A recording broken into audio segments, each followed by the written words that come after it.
The crystal glass hit the marble floor with a sickening crack, but the damage was already done. Red wine dripped down my face, staining my white silk blouse and the contract I'd refused to sign just moments before. "You ungrateful bitch," Ethan hissed, his perfectly manicured hand still suspended in the air where the glass had been. "Before we jump back in, tell us where you're tuning in from. And if this story touches you, make sure you're subscribed, because tomorrow I've saved something extra special for you." All around us, Seattle's elite stood frozen in shock, cocktail conversations evaporating into stunned silence. Cameras flashed as someone captured the moment my marriage publicly shattered at the annual Barrett Foundation Gala. The moment that, ironically, would save me. I didn't know then that in exactly 72 hours, I would be driving down the Oregon coast with nothing but a suitcase and the company I'd nearly lost, heading toward a life I couldn't yet imagine. I didn't know that the prenup activation code I would text from the ladies' room that night would set me free. But looking back, I realized the seeds of my liberation were planted long before the wine hit my face. 6 years earlier, I'd met Ethan Collins at a startup pitch competition in downtown Seattle. I was sweaty, nervous, and clutching a handmade prototype of my first skincare product, a face serum made from locally sourced ingredients that I'd perfected in my apartment kitchen. He was confident, immaculately dressed, and wielding a checkbook, as one of the competition's angel investor judges. I didn't win the competition that day, but as Ethan approached me afterward, eyes gleaming with interest in both me and my business concept, it felt like I'd won something better. "Your product has potential," he said, handing me his business card with his personal number scrawled on the back. "But your pitch needs work. Let me buy you coffee and explain why." That coffee turned into dinner, which turned into breakfast. Within 6 months, Pure Origins had secured its first round of funding, with Ethan as the primary investor, and I had secured a fiancé. The Seattle Business Journals called us the perfect merger of finance and innovation. Friends joked that I'd hit the jackpot, finding both a business angel and a life partner in one swoop. Even my parents, who had initially worried about the whirlwind romance, were won over by Ethan's charm and obvious financial security. Only my college roommate Zoe voiced any concern. "Just make sure you protect what's yours, Becca," she warned, over mimosas at my bachelorette party. "I've seen too many women lose themselves in relationships with powerful men." I laughed it off, but something in her words resonated enough that when Ethan's lawyer presented a prenuptial agreement 2 weeks before our wedding, I hired my own attorney to review it. That decision, adding a morality and ethics clause, with specific asset protection triggers, would eventually save everything I'd built. The clause, buried on page 18 in careful legal language, established that any act of physical aggression or public humiliation would immediately freeze joint assets and reinstate my full ownership of Pure Origins. It included a specific text code I could send to simultaneously alert our lawyers and bank. Ethan had skimmed the addition and signed without comment. "It's just boilerplate," my lawyer had assured him. "Standard protection language that works both ways." In retrospect, his casual dismissal revealed how inconceivable it was to him that he might ever lose control. The first 3 years of our marriage unfolded like a success story. Pure Origins expanded from my kitchen experiments to a proper lab space and manufacturing facility. We moved from my modest apartment to a sleek downtown condo with floor-to-ceiling windows overlooking Puget Sound. Ethan's investment connections opened doors I hadn't known existed, and soon my products were being featured in subscription boxes and boutique stores across the Pacific Northwest.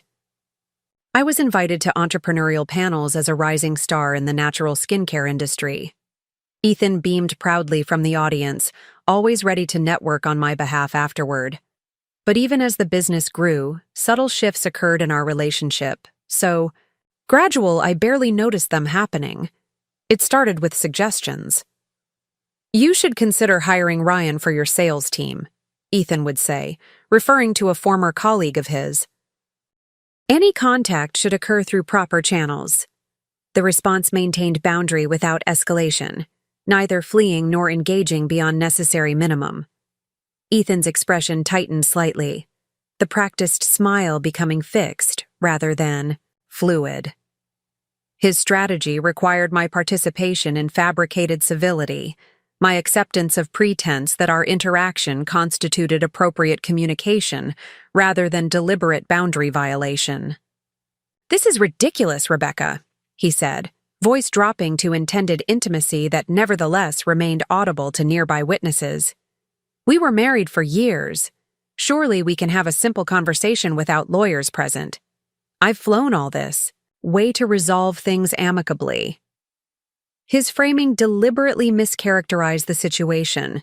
Reasonable pursuit of amicable resolution rather than explicit disregard for clearly communicated boundaries. The manipulation technique was familiar from our marriage, redefining reality to position his desires as reasonable while portraying my boundaries as irrational. "You've received clear communication through appropriate channels," I stated, maintaining eye contact without emotional engagement. "This conversation is finished. Please respect the process our legal representatives have established." I turned to Valerie, indicating readiness to continue the photography walk. She nodded, addressing the group with professional composure. "Let's continue toward the lighthouse point. The rock formations create interesting shadow patterns just before sunset." As we moved away, Ethan called after us. "You've changed, Rebecca.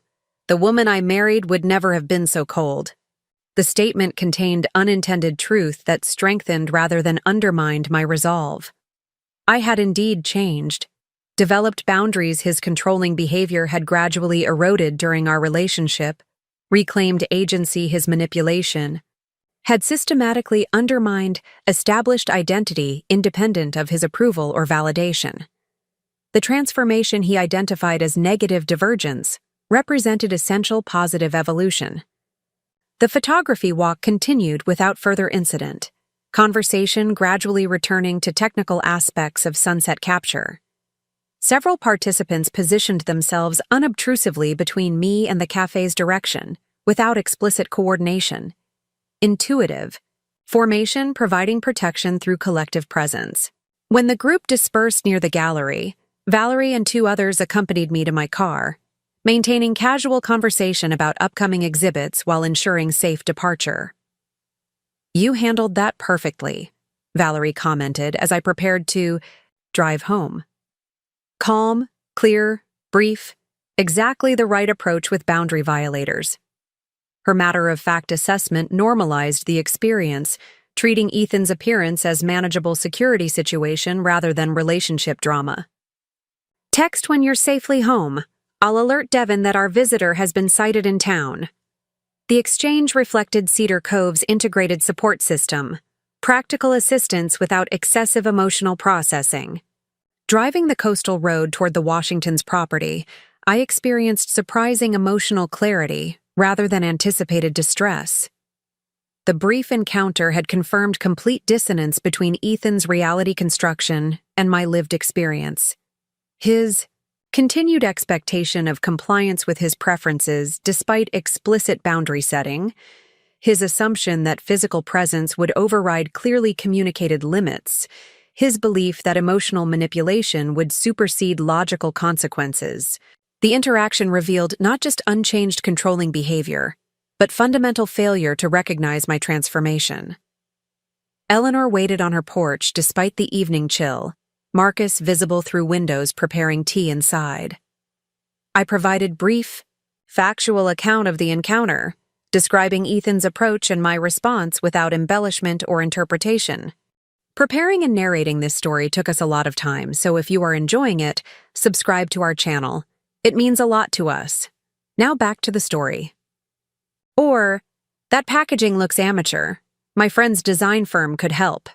Soon, suggestions evolved into expectations. I've already told the Williamsons you'll reformulate that moisturizer without the almond oil. Their daughter has allergies. Then came insertions into my decision-making process. I've scheduled a meeting with potential investors on Thursday. They're interested in funding a major expansion. When I pointed out that I hadn't been planning an expansion quite yet, his expression would darken. You need to think bigger, Rebecca. I'm just helping you see the potential you're missing. The tipping point came during a dinner with Ethan's business associates at our condo. While pouring wine, Ethan casually mentioned, "We're thinking of rebranding Pure Origins to Collins Natural next quarter.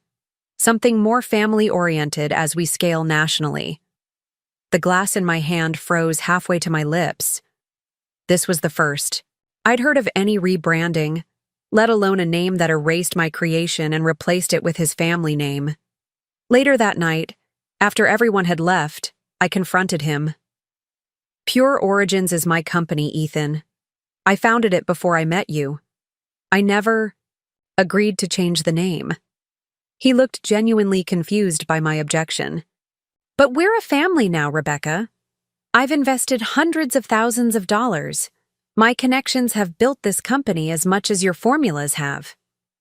When I reminded him that his investment had been structured as loans with favorable terms, not ownership stakes, his expression hardened into something I'd never seen before. "Do you really think you'd be anywhere without me? You were mixing oils in mason jars when I found you." That night, I slept in the guest room, telling myself it was just a miscommunication, that Ethan's pride was hurt, that we would find a compromise. In the morning. Instead, over breakfast, he placed a folder in front of me. Inside was paperwork to add his name to the business registration as co-owner and to authorize the name change to Collins Natural. "Just a formality," he said, sliding an expensive pen across our marble island. "We're partners in everything else. It's time to make it official with Pure Origins, too." Something cold settled in my stomach as I stared at the documents. This wasn't a negotiation or a request. It was an expectation. One that had apparently been in the works for some time, given the professionally prepared paperwork. "I need time to think about this," I said, closing the folder without signing. "And to consult with my business attorney." Ethan's smile remained fixed, but his eyes flashed with something dangerous. "Don't be difficult, Becca. This is happening. The only question is whether you'll be reasonable about it." For the next 2 weeks, an Arctic chill descended over our relationship. Ethan worked late, responding to my texts with one-word answers. When home, he was polite but distant, like we were strangers sharing an elevator rather than a marriage. The unsigned folder remained on his desk, a silent accusation. Meanwhile, I discovered other concerning developments. Ethan had been meeting with our biggest retail partners, positioning himself as the business development arm of Pure Origins. He'd had preliminary conversations with packaging suppliers about the rebrand. Most alarmingly, I found emails suggesting he'd been exploring ways to leverage his initial investment to claim controlling interest, consulting with his attorney about options if I proved difficult. I scheduled an urgent meeting with my own lawyer, the same one who had reviewed our prenup. As I laid out the situation, her expression grew increasingly grave. "He's trying to execute a hostile takeover of your company," she said bluntly. "The fact that you're married makes it complicated but not impossible to fight. However, I should warn you, these situations often get messy." "Messier than my marriage already is?" I asked, attempting humor that fell flat against the reality of my situation. She slid a business card across her desk. "This is a good family lawyer. You might need her soon. In the meantime, don't sign anything. And Rebecca, document everything." The Barrett Foundation Gala had been on our calendar for months. As major donors to Seattle's arts community, the Barretts hosted an annual black tie fundraiser that doubled as a networking powerhouse for the city's business elite. Canceling would have been conspicuous, raising questions neither Ethan nor I wanted to address publicly while our private power struggle continued. So I zipped myself into a black evening gown, clasped my grandmother's pearls around my neck, and prepared to spend an evening pretending that my marriage and business weren't simultaneously imploding. The tension between us had reached fever pitch that morning, when I discovered Ethan had scheduled a meeting with Pure Origin's legal team, without including me.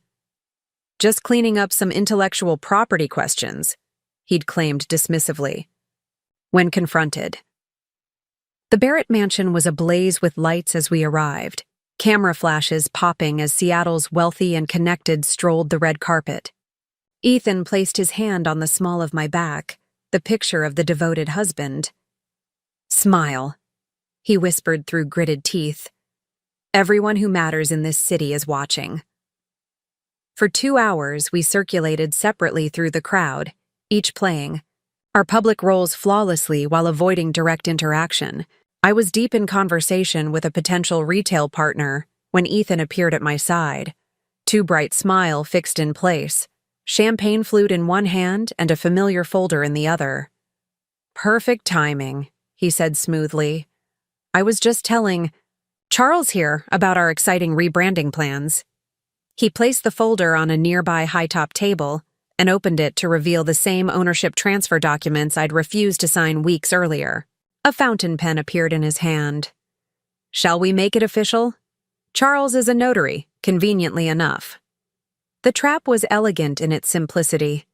Refuse in front of Charles, who oversaw purchasing for the largest luxury retailer in the Pacific Northwest, and I'd appear unprofessional, potentially jeopardizing a crucial business relationship. Sign, and I'd surrender everything I'd built. The calculation in Ethan's eyes was clear. He believed I would choose temporary harmony over conflict. "This isn't the time or place for business decisions, honey," I said, maintaining my smile while closing the folder. "We can discuss this at home." Ethan's hand closed over mine, his grip just tight enough to communicate his anger while appearing affectionate to onlookers. "No more delays, Rebecca. You're being childish about this. The documents are ready, Charles is here, and this partnership announcement would make an excellent addition to the evening's good news." Charles looked between us, professional smile faltering as he sensed the undercurrent of tension. "I'm happy to step away if this is a bad time," he offered. "It's a perfect time," Ethan insisted, reopening the folder and pressing the pen into my hand. "Rebecca just needs a little encouragement to overcome her fear of growth. Don't you, darling?" Something snapped inside me. The accumulated weight of months of manipulation, weeks of bullying, and the sudden clarity that this man never saw me as a partner at all, but as an acquisition to be managed. I placed the pen down deliberately and looked Ethan directly in the eyes. "I will never add your name to my company. Pure Origins is mine. It stays mine. And if you try to take it from me, I will fight you with everything I have." For a moment, genuine shock registered on Ethan's face, the shock of a man who has never been denied something he felt entitled to. Then his features contorted with rage. It happened so quickly that I had no time to react. His arm swung upward, the red wine in his glass arcing through the air before splashing across my face, soaking my hair, dripping down onto my dress and the contract below. The sound of shattering crystal as he slammed the empty glass down punctuated the sudden silence that rippled outward from our corner of the gala. "You ungrateful bitch," Ethan hissed, his voice carrying in the shocked quiet. "After everything I've done for you." Countless eyes turned in our direction. Somewhere, a camera flashed. Charles backed away, hand covering his mouth. For one suspended moment, humiliation burned hotter than anger as wine dripped from my chin onto the marble floor. Then, with surprising steadiness, I picked up my clutch and walked toward the ladies' room, head high despite the stares and whispers that followed. Inside, I locked myself in a stall, hands shaking as I withdrew my phone. With trembling fingers, I typed the code phrase and sent it to the number my lawyer had established years earlier. Red sky warning. 3 simple words that would freeze our joint assets, alert my legal team, and activate the protective clause in our prenuptial agreement. As I blotted wine from my silk blouse with dampened paper towels, the gravity of what had just occurred, and what would follow, settled over me. My marriage was over. The careful life I'd constructed in Seattle was shattered. But strangely, beneath the shock and grief, another emotion bubbled up. Relief. The pretense was finally over. Ethan had shown his true nature in front of witnesses. There would be no more gaslighting, no more pretending that his attempts to control my business were for my own good. As I stared at my wine-stained reflection, a plan began forming. I had built Pure Origins from nothing once before. I could do it again, somewhere new, somewhere beyond Ethan's influence.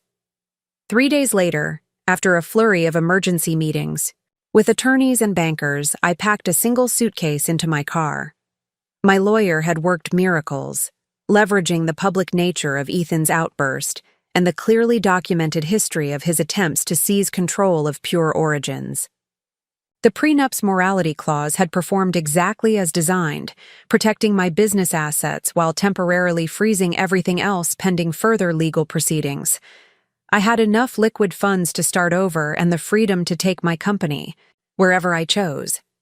As Seattle's skyline shrunk in my rearview mirror, I pointed my car south toward the Oregon coast, toward a small artistic community called Cedar Cove, where an old college friend had once mentioned affordable commercial space in a community that valued handmade local products. I had no idea then that this hasty escape would lead me to a converted boathouse studio overlooking a windswept bay. I couldn't have imagined that I would find mentors in Eleanor and Marcus Washington, my retired neighbors who had escaped the corporate legal world themselves decades earlier.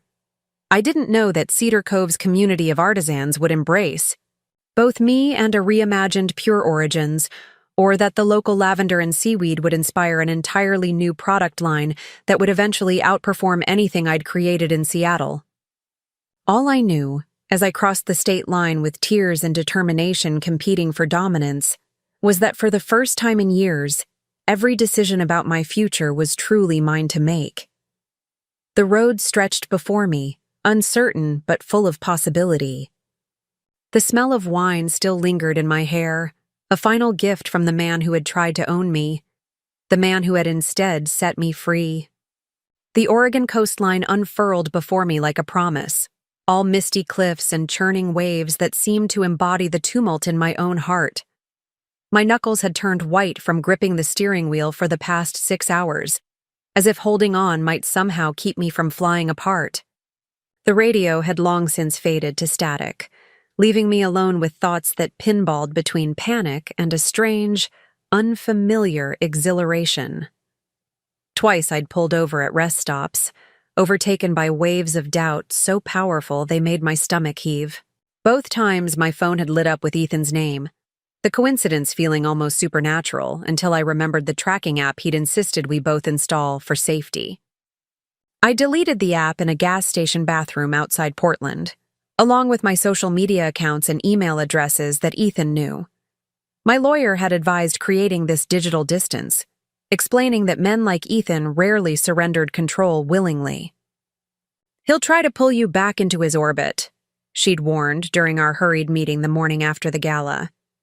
"The prenup protects your assets, but it can't protect your resolve." She'd slid a burner phone across her desk along with a list of recommended steps for someone leaving an increasingly controlling relationship. The clinical nature of that list, change banks, use cash when possible, vary your routine, had made the reality of my situation impossible to deny. I wasn't just leaving a failed marriage. I was escaping. The Welcome to Cedar Cove sign appeared through a curtain of afternoon mist, faded blue paint peeling around carved wooden letters. Population 3,542. The number struck me as impossibly small after Seattle's bustling millions. What had Zoe told me about this place? That artists were drawn to the light, that rent was reasonable, that the community valued craftsmanship over commerce. It had sounded charming when she'd mentioned it years ago during one of our increasingly rare phone calls. Now, as I navigated narrow streets lined with weathered clapboard buildings, it looked like either salvation or a terrible mistake. The Driftwood Inn sat perched on a bluff overlooking the bay, a rambling 2-story structure that had clearly been cobbled together through multiple additions over decades. The vacancy sign flickered erratically in the gathering dusk. Inside, a woman with silver-streaked hair pulled into a loose bun looked up from her crossword puzzle, assessing me with kind but shrewd eyes. "Rough day?" she asked, taking in my rumpled clothes and the hollowness I could feel around my eyes. I managed a weak smile. "Rough week." Something in her expression softened. She introduced herself as Maggie, slid a registration card across the worn wooden counter, and then hesitated before asking for ID. When I fumbled with my wallet, hands still unsteady, she waved it away. "The card's enough for tonight. You look like you could use rest more than paperwork." My room featured faded floral wallpaper, a brass bed that creaked with every movement, and windows that faced the churning Pacific. I stood watching the waves until darkness swallowed them, feeling untethered from the life I'd left behind. The woman I'd been just days ago, Becca Collins, wife of investment banker Ethan Collins, owner of a promising skincare startup, seemed like a character in someone else's story. In her place stood a stranger, Rebecca Mitchell again, alone, running on fumes and fear, and the faint hope that whatever came next might be built on firmer foundation than what had crumbled behind her. Sleep came in fitful bursts, interrupted by phantom phone notifications and dreams where Ethan found me, his rage masquerading as concern as he dragged me back to Seattle. I woke with the dawn, salt air seeping through windows I'd cracked open. During the night, for the first time since the gala, I allowed myself to fully consider my position. The emergency cash withdrawal my lawyer had facilitated would cover a few weeks of modest living. The prenup had secured Pure Origin's intellectual property and inventory, but those assets remained in storage facilities in Seattle until the legal dust settled. I had my formulation notebooks, my laptop with product specifications, and my raw determination. Everything else, even clothes and personal mementos, remained in the condo that had never truly felt like mine. After a shower in the inn's communal bathroom, I ventured downstairs to find Maggie setting out coffee and homemade scones for the handful of other guests. "Looking more human today," she observed, pouring me a cup without asking. The coffee tasted better than it had any right to, rich and complex against the buttery scone. Simple pleasures that somehow felt profound after days of existing on adrenaline and vending machine snacks. When Maggie asked how long I'd be staying, I realized I had no answer. "I'm between situations," I finally said, the euphemism inadequate, but preferable to spilling my messy truth to a stranger. Maggie nodded as if this was perfectly normal. "Most people who end up in Cedar Cove are." She refilled my cup, then added, "If you're looking to stay longer than a few nights, you might want to check the community board. Sometimes there are rentals that don't make it to the online listings." She gestured toward a corkboard near the entrance, crowded with flyers and business cards. "And if you're needing work, Tidal Basin Cafe is short-staffed since tourist season started early." The community board became my lifeline that morning. Among advertisements for yoga classes and local art shows, I found a faded index card. "Studio apartment above boathouse, rustic but waterproof, utilities included, suitable for single occupant." The rent listed was so low compared to Seattle prices that I initially assumed it was weekly rather than monthly. A phone number had been scrawled at the bottom, along with the words, "Serious inquiries only, no drama." The number connected me to Eleanor Washington, whose clipped, no-nonsense phone manner reminded me of my first business professor in college. Yes, the apartment was still available. Yes, I could see it today. No, she didn't need my life. Story, just first and last month's rent in cash if I wanted it. "It's nothing fancy," she warned, giving me directions to a property north of town. "But it's clean and private. Some find the isolation appealing." The way she emphasized isolation suggested she counted herself among that number. Eleanor's property revealed itself at the end of a winding gravel road, a modest but well-maintained craftsman house perched on a rocky promontory, with a separate structure closer to the water's edge. This second building, clearly the boathouse mentioned in the ad, had weathered cedar siding and large windows facing the bay. Eleanor herself stood waiting on her porch, a tall, straight-backed woman in her early 70s with close-cropped, white hair and penetrating dark eyes. Before I could offer any greeting, she stated, "You're running from something." Not a question, but an observation delivered without judgment. For a moment, I considered crafting some palatable half-truth, the kind of explanation I might have offered at a Seattle cocktail party. Instead, exhaustion and the strange comfort of a stranger's directness prompted honesty. My husband tried to take my company, then threw wine in my face at a charity event when I refused to sign it over. The words hung in the salt-laden air between us. Eleanor nodded once, satisfied. Good. Truth is simpler to maintain than lies. You'll need fewer stories to remember. She turned and began walking toward the boathouse. Marcus will want to know you're not bringing trouble to our doorstep, but that can wait for dinner. Let's show you the apartment first.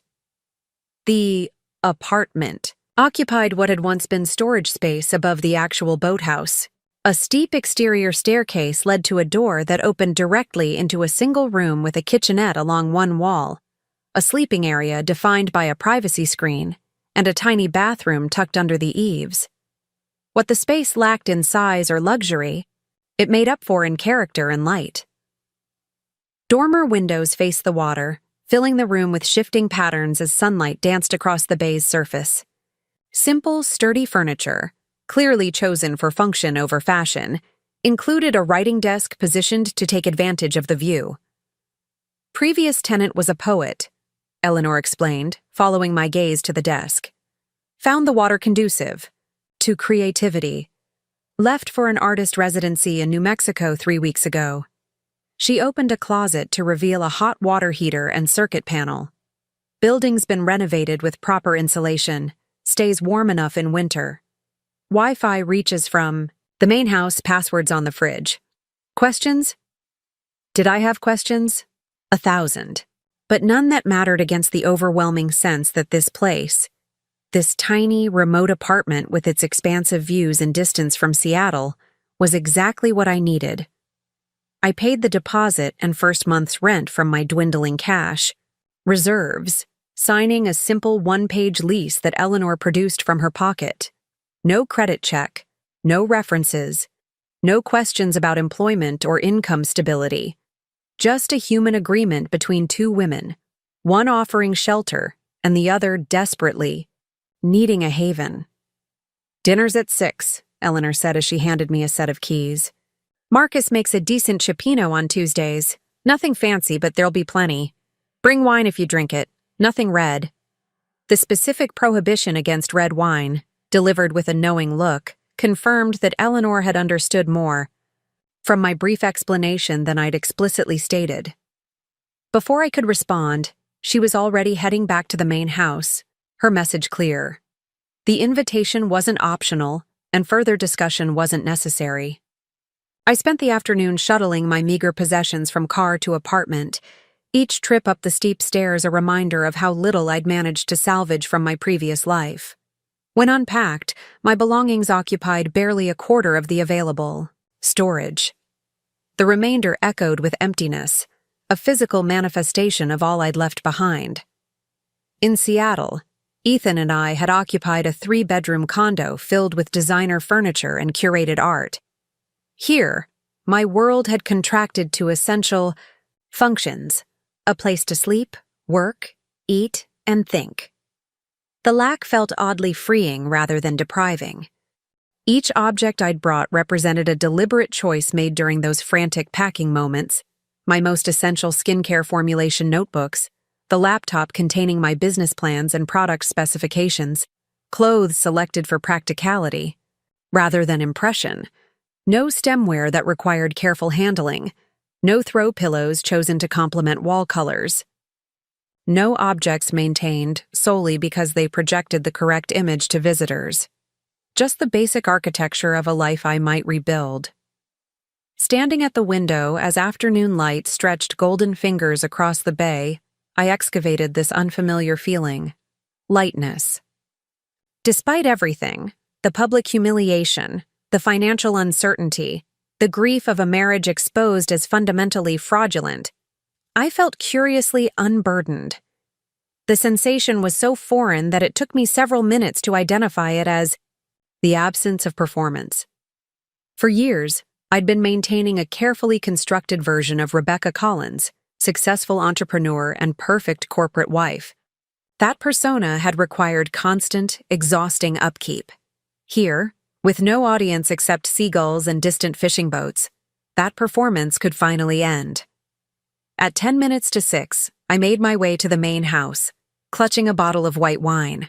I'd found in my car's trunk a thank you gift from a supplier that I'd forgotten to bring inside our condo months earlier. Small mercies. Eleanor answered my knock with a brief nod of approval at my punctuality, leading me through a comfortable living room lined with bookshelves to a kitchen where a barrel-chested man with a neatly trimmed silver beard stood stirring a pot that filled the room with aromas of seafood and herbs. "Marcus," Eleanor said simply, "this is Rebecca Mitchell, the new tenant."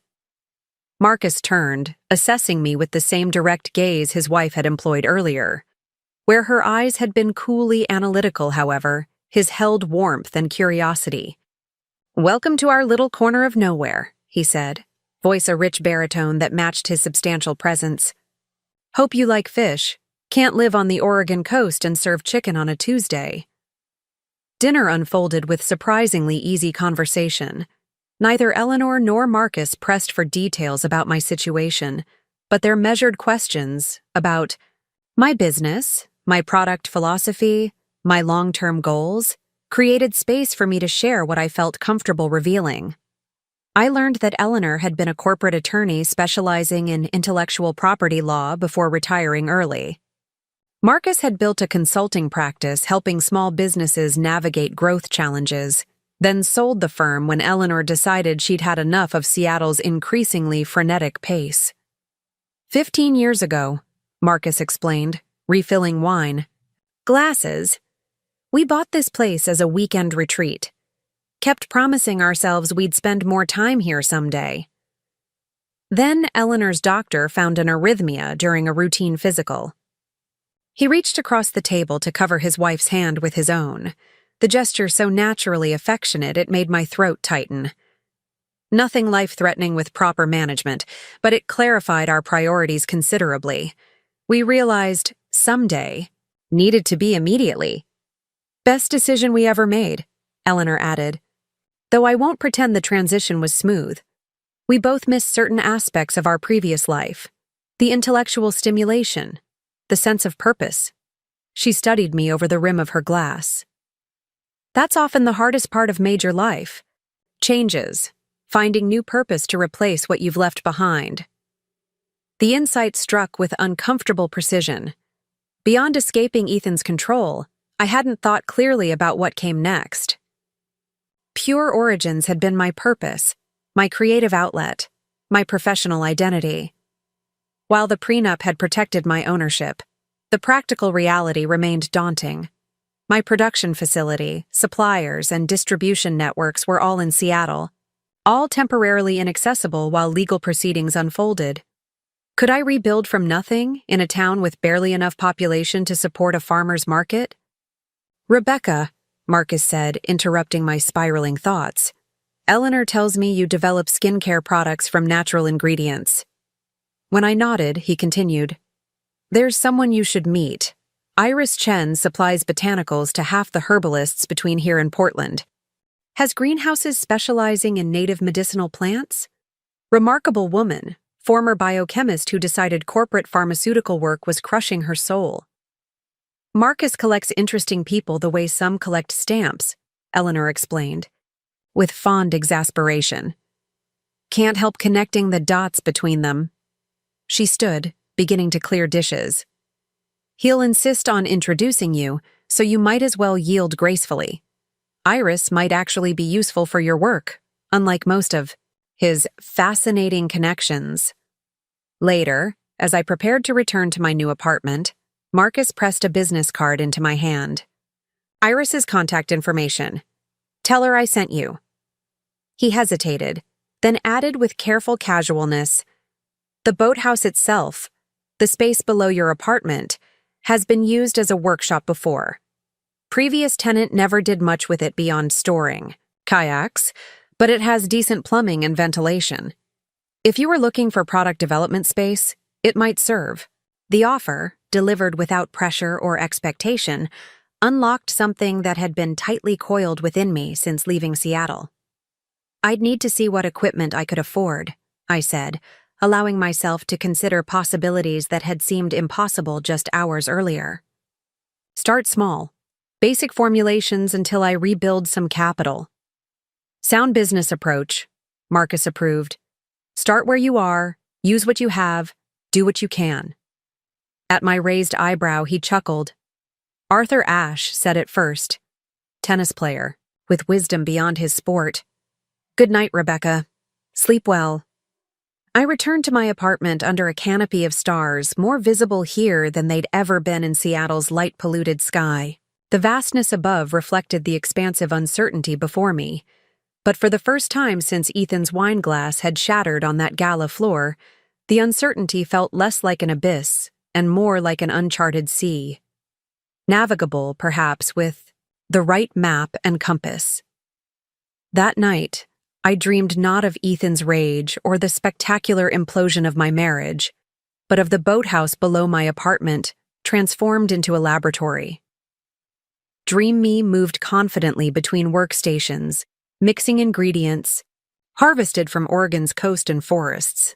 The products that emerged were different from my Seattle line, wilder, more elemental, infused with the same untamed energy as the waves that now lulled me to sleep. I woke with the first gray light of dawn, reaching immediately for the notebook on my bedside table to capture formulation ideas before they evaporated with sleep's retreat. The act felt both familiar and revolutionary, the muscle memory of creativity reawakening after months of defensive posturing in my disintegrating marriage. How long had it been since I'd felt this spark, this genuine excitement about product development? In the latter days of my Seattle life, Pure Origins had become less about innovation and more about maintenance, maintaining growth trajectories to impress Ethan's investor friends, maintaining the carefully cultivated brand image, maintaining the fiction that business success compensated for personal emptiness. Sitting cross-legged on my bed with the notebook balanced on my knee, I allowed myself to imagine a different version of Pure Origins. One built around Cedar Cove's natural bounty, sea minerals, coastal botanicals, the pristine water itself. A brand that celebrated resilience and regeneration rather than merely promising surface beauty. The synchronicity between this conceptual shift and my personal circumstances wasn't lost on me. If I could rebuild myself from the foundation up, after Ethan's betrayal, perhaps my business deserved the same opportunity for transformation. The question remained, how to begin with almost no capital, no equipment, and no established local connections. The practical obstacles towered like the coastal cliffs visible from my window. I needed income while rebuilding. The remaining cash from my emergency withdrawal wouldn't last more than another month. I needed suppliers for raw ingredients, containers, labels. I needed to understand Cedar Cove's local market and whether it could support even a modest relaunch of my business. As morning light strengthened, illuminating dust motes dancing in the beam that slanted through my eastern window, I made the first entry in a new journal. Day 1 in Cedar Cove. Assets, knowledge, experience, determination. Liabilities, limited capital, no infrastructure, unknown market. Next steps. 1. Secure income source. 2. Explore local ingredient availability. 3. Assess workshop viability. The simple act of documentation, breaking insurmountable challenges into actionable steps, provided an illusion of control that nevertheless steadied my nerves. After a breakfast of instant coffee and a protein bar from my dwindling supplies, I ventured into town. Maggie's mention of the Tidal Basin Cafe's staffing shortage fresh in my mind.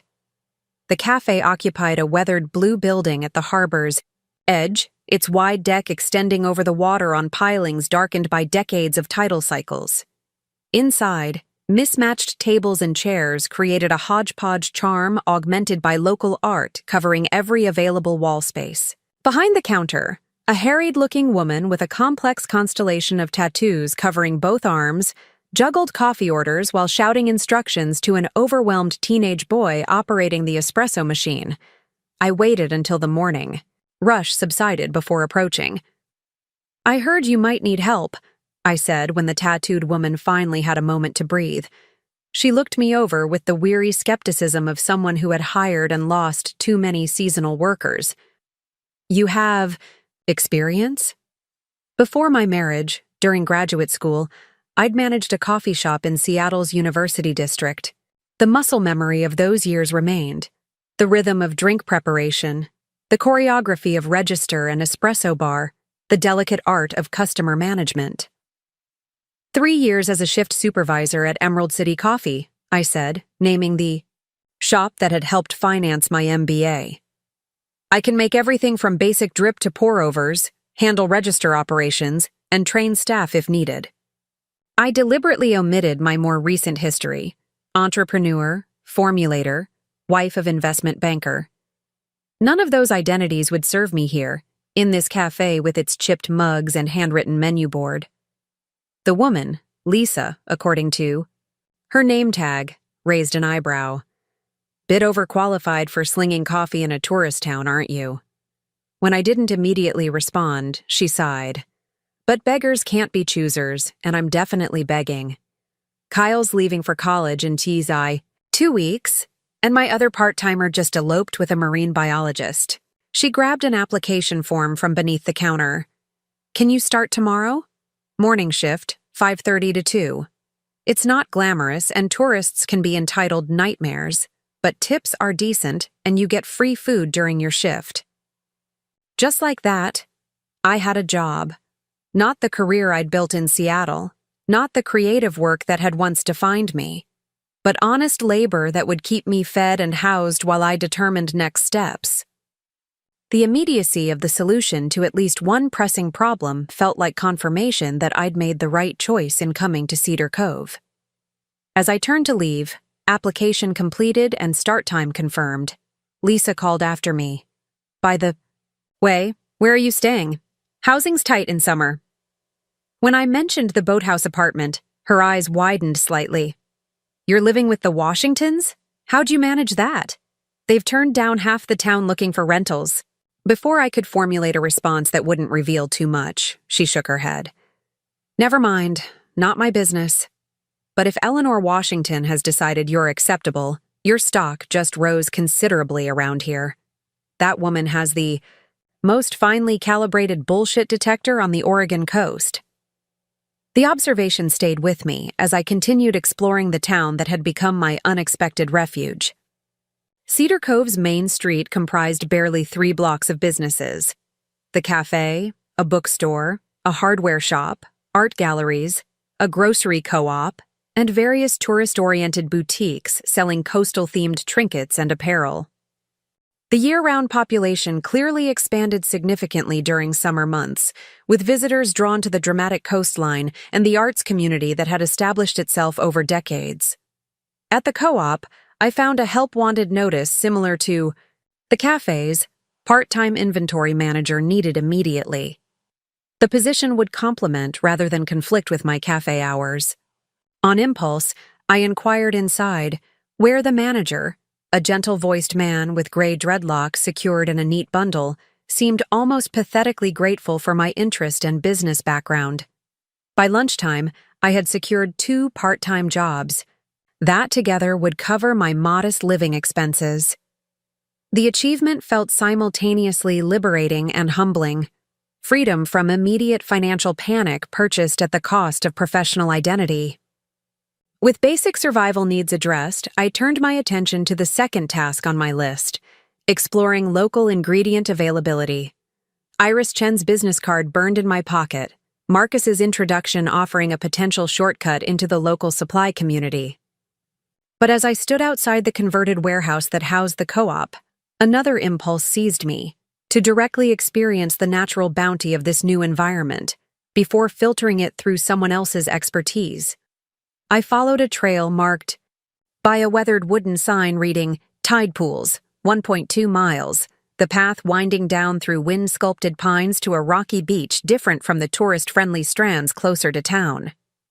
Here, the coast revealed its raw character, jagged black rocks, pools of crystal-clear seawater teeming with life, seaweed in varieties I'd never encountered in Seattle's more sterile markets. Kneeling beside one particularly vibrant pool, I watched anemones wave delicate tentacles in the gentle current, while hermit crabs conducted their cautious business around barnacle-encrusted rocks. The coastal ecosystem displayed before me represented untapped potential for skincare formulations, mineral-rich seawater, algae with documented moisturizing properties, botanicals adapted to thrive in harsh salt spray and constant wind. Elements that might infuse products with the same resilience the environment demanded from its native species. I collected small samples in the zip-top bags I'd fortuitously stuffed into my jacket pocket. Not enough for production, but sufficient for preliminary experimentation once I established a workspace. As afternoon light softened toward evening, I made my way back to the boathouse, pausing at the structure's lower level before climbing the stairs to my apartment. The space Marcus had mentioned as a potential workshop was accessible through double doors facing the water, likely designed for boat storage originally, but adaptable to other purposes. Inside, the concrete floor sloped gently toward a central drain. Windows lined the water-facing wall, providing natural light and ventilation possibilities. Bare studs between support posts offered opportunities for shelving or workbenches. The space whispered with possibility. In its current state, it was merely an empty shell. No equipment, no utilities beyond basic plumbing and electricity. But I could envision workstations for formulating, storage areas for raw materials, perhaps eventually a small packaging operation. Starting over from scratch wasn't what I'd planned for Pure Origins, but standing in that empty boathouse with seawater samples in my pocket and the sound of waves providing rhythmic accompaniment to my thoughts, I felt the first true stirring of excitement since leaving Seattle. That evening, I sat at the small desk in my apartment, laptop open to a blank document. My fingers hovered over the keyboard, poised to begin a business plan for Pure Origins 2.0, or whatever this new iteration might become. The blinking cursor seemed to pulse with the question that had haunted me since watching Seattle recede in my rearview mirror. Was I fleeing or advancing? Running from a failed marriage and business takeover attempt, or moving toward something that might ultimately prove more authentic and fulfilling? The distinction mattered. One path was reactive, shaped primarily by what I sought to escape. The other was proactive, guided by a vision of what might be possible in this unexpected new chapter. Eleanor's earlier observation about finding new purpose echoed in my mind. I didn't want to define myself forever as Ethan Collins's ex-wife, or the woman who narrowly escaped a hostile takeover of her company. I needed, to create an identity and business forged from genuine passion rather than defensive positioning.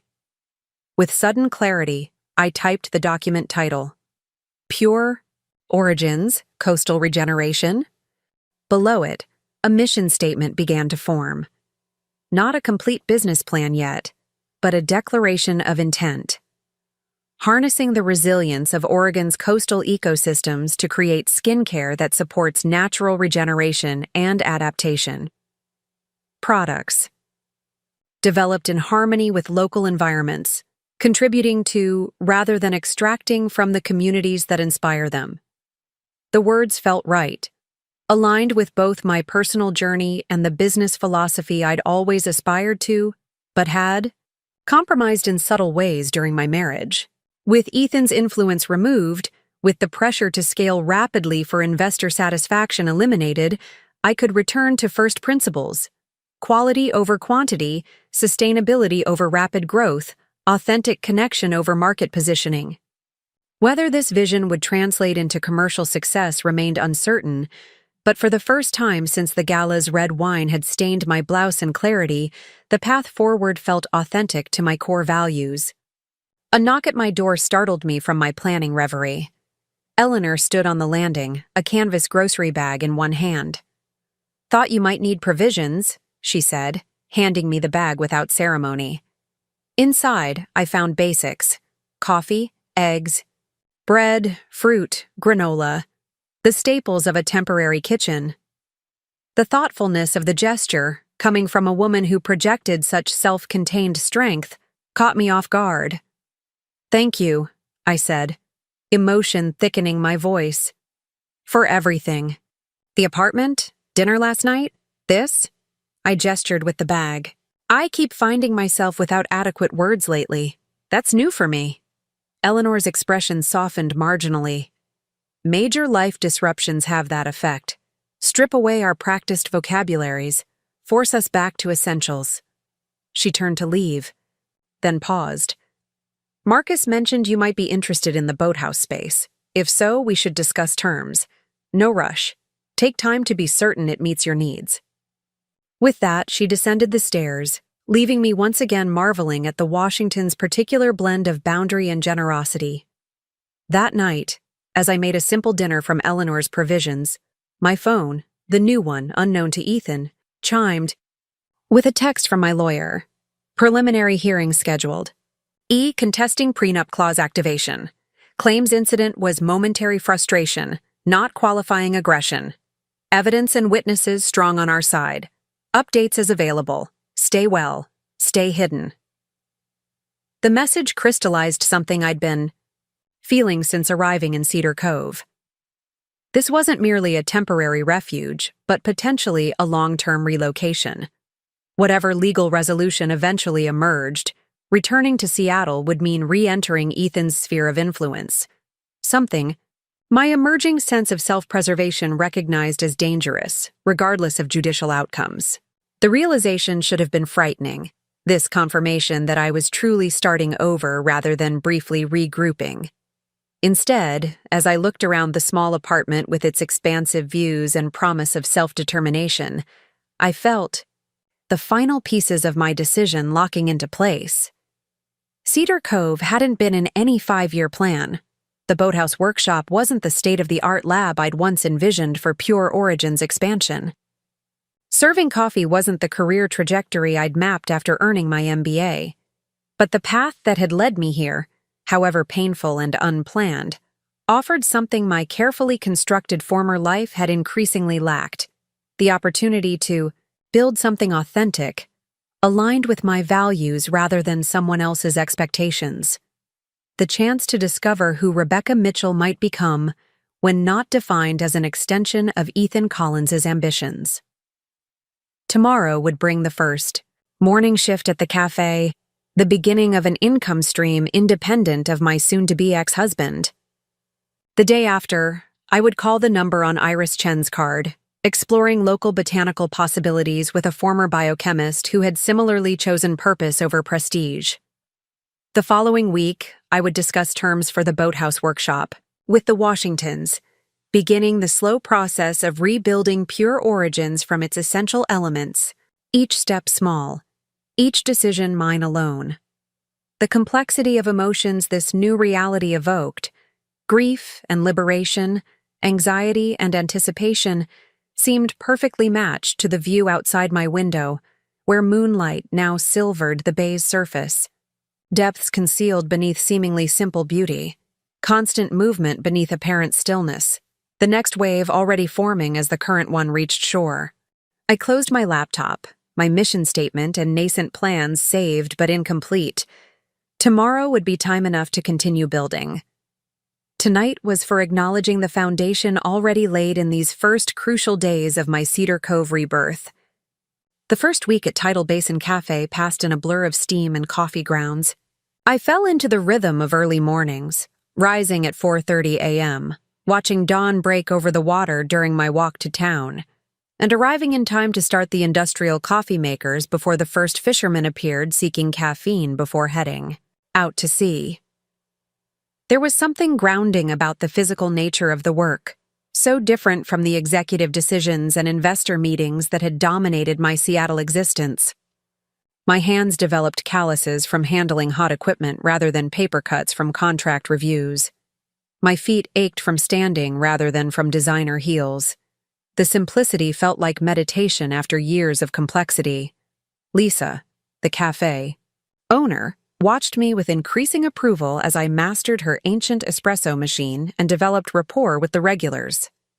"You're overqualified," she remarked on my 5th morning, leaning against the counter during a rare, quiet moment. "But there's something refreshing about watching someone treat a minimum wage job like it matters." I looked up from the latte art. I'd been perfecting, something I'd learned during graduate school and found myself enjoying again. "It does matter," I replied, carefully pouring steamed milk to create a delicate fern pattern. "This might be someone's only moment of beauty in a difficult day." She tilted her head, reassessing me. "Who exactly are you, Rebecca Mitchell? Nobody moves to Cedar Cove in May without a backstory." The question was direct but not unkind.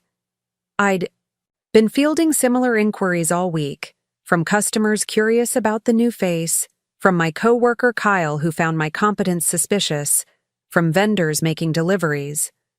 I'd developed a simplified narrative. Entrepreneur taking a sabbatical, to reconsider direction, drawn to the coast for inspiration. Close enough to truth without revealing vulnerabilities I wasn't ready to share. "Someone starting over," I told Lisa, the honesty slipping out before I could reconsider. "The details aren't particularly interesting." She nodded, accepting the boundary without offense. "Fair enough. Starting over is practically Cedar Cove's unofficial motto. Half the business owners in town have reinvention stories." She gestured toward a customer entering, a woman in her 50s with a camera bag slung over one shoulder. "Take Valerie there, award-winning photojournalist who covered wars for 20 years. Now she runs the gallery 3 doors down and only photographs seabirds and coastal landscapes. Says she needed to capture creation instead of destruction for a while." The cafe served as an unexpected education in Cedar Cove's social ecosystem. From my position behind the counter, I observed connections and power dynamics that would have taken months to discern otherwise.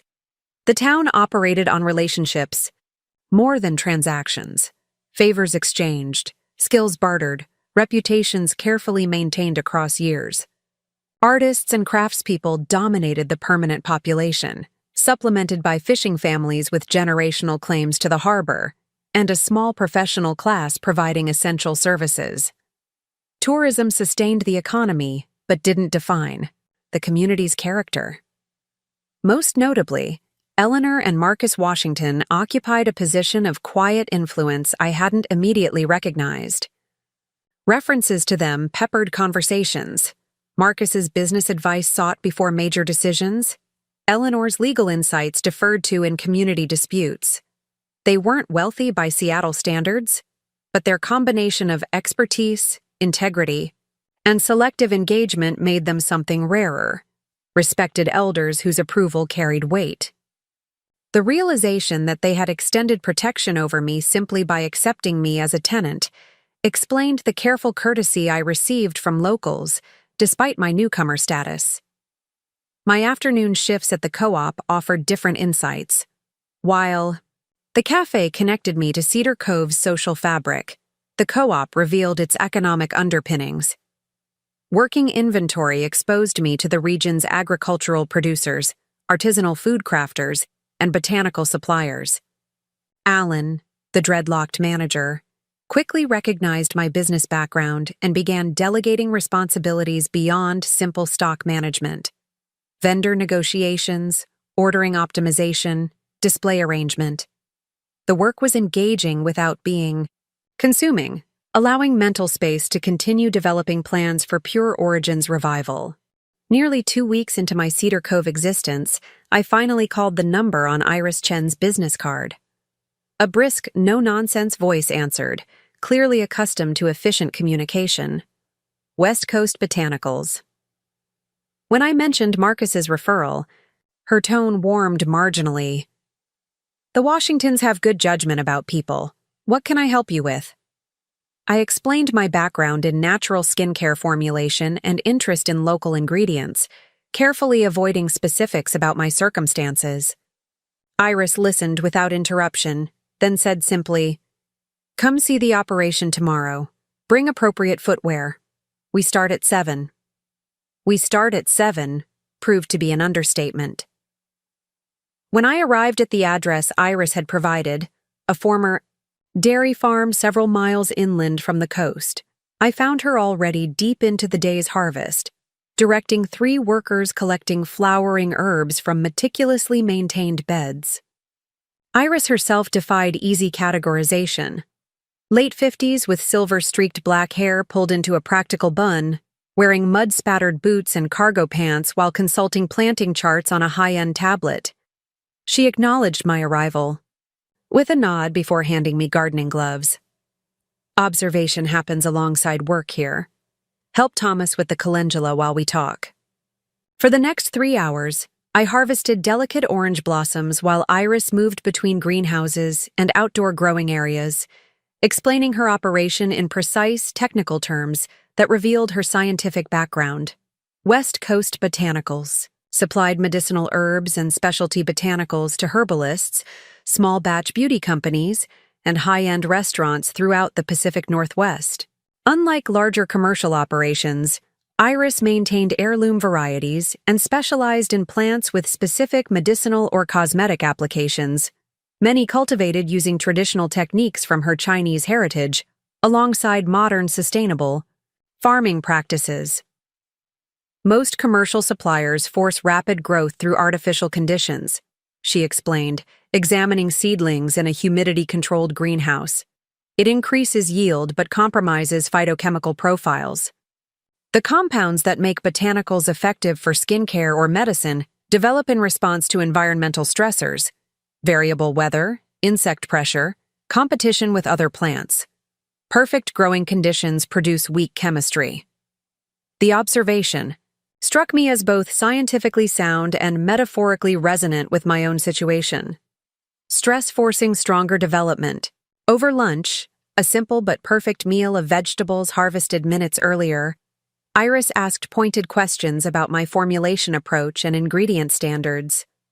Her interest seemed professional rather than personal, evaluating whether my work merited access to her carefully cultivated botanicals. I found myself speaking with a passion I hadn't felt in months, detailing my commitment to efficacy over marketing claims, my preference for whole plant extracts rather than isolated compounds, my experiments with preservation methods that minimized synthetic additives. "You understand the principles," she concluded, appearing moderately impressed. "Most beauty entrepreneurs I meet are marketers first, formulators second, if at all. They want ingredients that sound appealing on labels rather than constituents.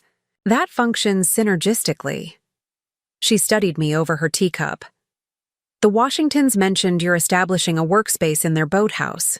What equipment do you have currently?"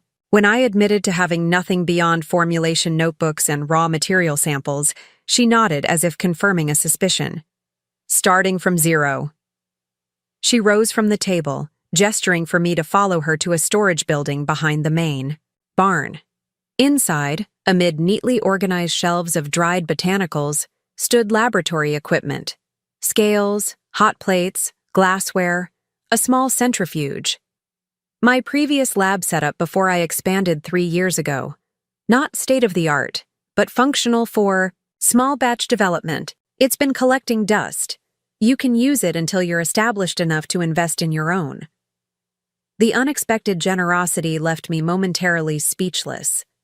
In Seattle's competitive entrepreneurial community, such assistance would have come with ownership stakes or exclusivity agreements at minimum. Iris waved away my stuttered thanks with characteristic directness. "Marcus said you're legitimate. I have ingredients that work best in skincare applications, but limited time to develop formulations myself. We'll establish a collaborative arrangement once you're operational. For now, consider it a properly vetted investment in future possibilities. She handed me a laminated card listing harvest days for different botanicals. You're welcome here on these mornings if you want fresh material. Otherwise, the co-op carries my dried stock. Coastal ingredients, seaweeds, salt, minerals, you'll need to source elsewhere. Talk to Devin Lewis about sustainable harvesting permits. He manages the Marine Sanctuary Program and monitors commercial collection. The information came with implicit endorsement. Iris was essentially providing a roadmap to Cedar Cove's ingredient supply network, doors that might have taken months to locate and open otherwise. As I prepared to leave, Iris offered one final observation. Cedar Cove functions on reciprocity, not just transactions. Remember that as you establish yourself here. The principle seemed to underscore all the interactions I'd had since arriving, from Maggie's discretion at the inn, to the Washingtons' practical support, to Lisa's gradual inclusion at the cafe. The community operated on a complex exchange, of value that encompassed but transcended simple economics. My instinct to protect myself through privacy was understandable, but potentially limiting in this environment, where judicious vulnerability might yield stronger connections. I returned to the boathouse that evening with my mind churning, not just with formulation possibilities unleashed by access to Iris's equipment and botanicals, but with larger questions about integration versus isolation. My Seattle strategy had been clear. Project confidence, never reveal weakness, maintain careful control over personal narrative. Those habits had served me well in competitive business environments but felt increasingly misaligned with Cedar Cove's more transparent social contract. The protective walls I'd built seemed to be blocking potential allies as effectively as they deterred threats. The following morning, Eleanor intercepted me as I left for my cafe shift. Marcus and I would like to discuss the workshop space this evening if you're available. Her tone remained characteristically neutral, but a certain tension around her eyes suggested the conversation might encompass more than rental terms. I agreed to dinner at 6, then spent my shift mentally preparing counteroffers for whatever price they might suggest for the boathouse use, calculating what I could afford from my combined cafe and co-op income while still rebuilding business capital. When I arrived at their house that evening, I found not just Eleanor and Marcus but a third person, a compact, weathered man in his 60s introduced as Devin Lewis, the Marine Sanctuary Program Manager Iris had mentioned. The dinner conversation initially followed familiar patterns. Eleanor's precise observations about local matters, Marcus's warmer elaborations, my careful contributions when directly addressed. Devin mostly listened, asking occasional questions that revealed genuine interest in my skincare formulation philosophy. After dessert, Eleanor's surprisingly delicate lavender shortbread, Marcus cleared his throat in what I'd come to recognize as his signal for shifting to substantive matters. Rebecca, we've been discussing your potential use of the boathouse workshop. There are considerations beyond simple rental arrangements. Eleanor nodded, taking over with characteristic efficiency. The space has adequate ventilation and drainage for small-scale production, but would require upgrades for anything beyond development work. Additionally, commercial use has zoning implications. My heart sank, anticipating regulatory roadblocks. That would derail my rebuilding plans before they properly began. Then Devin leaned forward. That's partly why I'm here. The property falls within the coastal management zone I oversee. Commercial activities require environmental impact assessment. Before my disappointment could fully form, he continued. However, the Sanctuary Program has a small business incubator specifically for enterprises utilizing local resources sustainably. Participants receive streamlined permitting and technical assistance in exchange for environmental stewardship commitments. Marcus's expression remained carefully neutral, but his eyes revealed satisfaction at Devin's interest. We thought your approach to formulation might align with program objectives. If so, it would simplify several aspects of establishing operations here. The conversation that followed revealed careful coordination among the three of them. Eleanor had researched permit requirements, Marcus had spoken with Devin about the incubator program, and Devin had reviewed public information about Pure Origin's previous ecological commitments in Seattle. "You've been discussing my business," I observed, emotion somewhere between gratitude and discomfort at being the subject of behind-the-scenes conversations. Eleanor met my gaze directly. "Yes, selectively, and only with those positioned to provide meaningful assistance." Her frankness demanded equal honesty in return. "I'm not accustomed to accepting help," I admitted. "In Seattle, support always came with hidden costs." "Cedar Cove operates differently," Devin said, echoing Iris's earlier sentiment. "We invest in people and enterprises that strengthen the community ecosystem. Your skincare business could provide economic opportunities while promoting the region's natural resources, if developed thoughtfully." He slid a folder across the table containing incubator program details. "Review these materials. If you're interested, I'll need a basic business plan and environmental impact statement. Nothing elaborate, just enough to establish intentions and approach." The offer represented far more than workspace access. The incubator would provide legal framework for rebuilding Pure Origins, technical support for sustainable harvesting, and implicit community endorsement, resources I couldn't have accessed through financial means alone. The generosity was overwhelming, but came with clear expectations, genuine commitment to Cedar Cove's environmental values, transparent business practices, community reciprocity.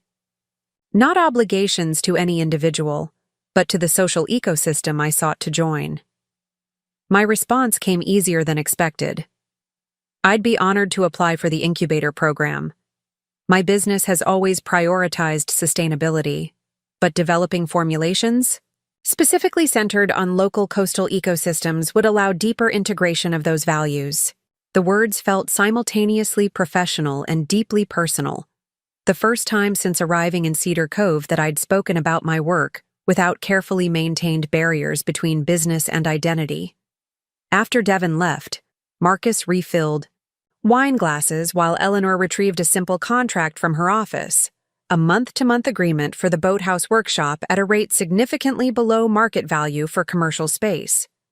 "Consider it transitional support until you're established," she explained, forestalling my objections. "The rate increases incrementally as revenue develops." The structure was elegant in its simplicity, affording me immediate access to necessary space while maintaining appropriate business boundaries and acknowledging the temporary nature of the arrangement. I signed without haggling, another departure from my Seattle business approach. "Thank you both for everything."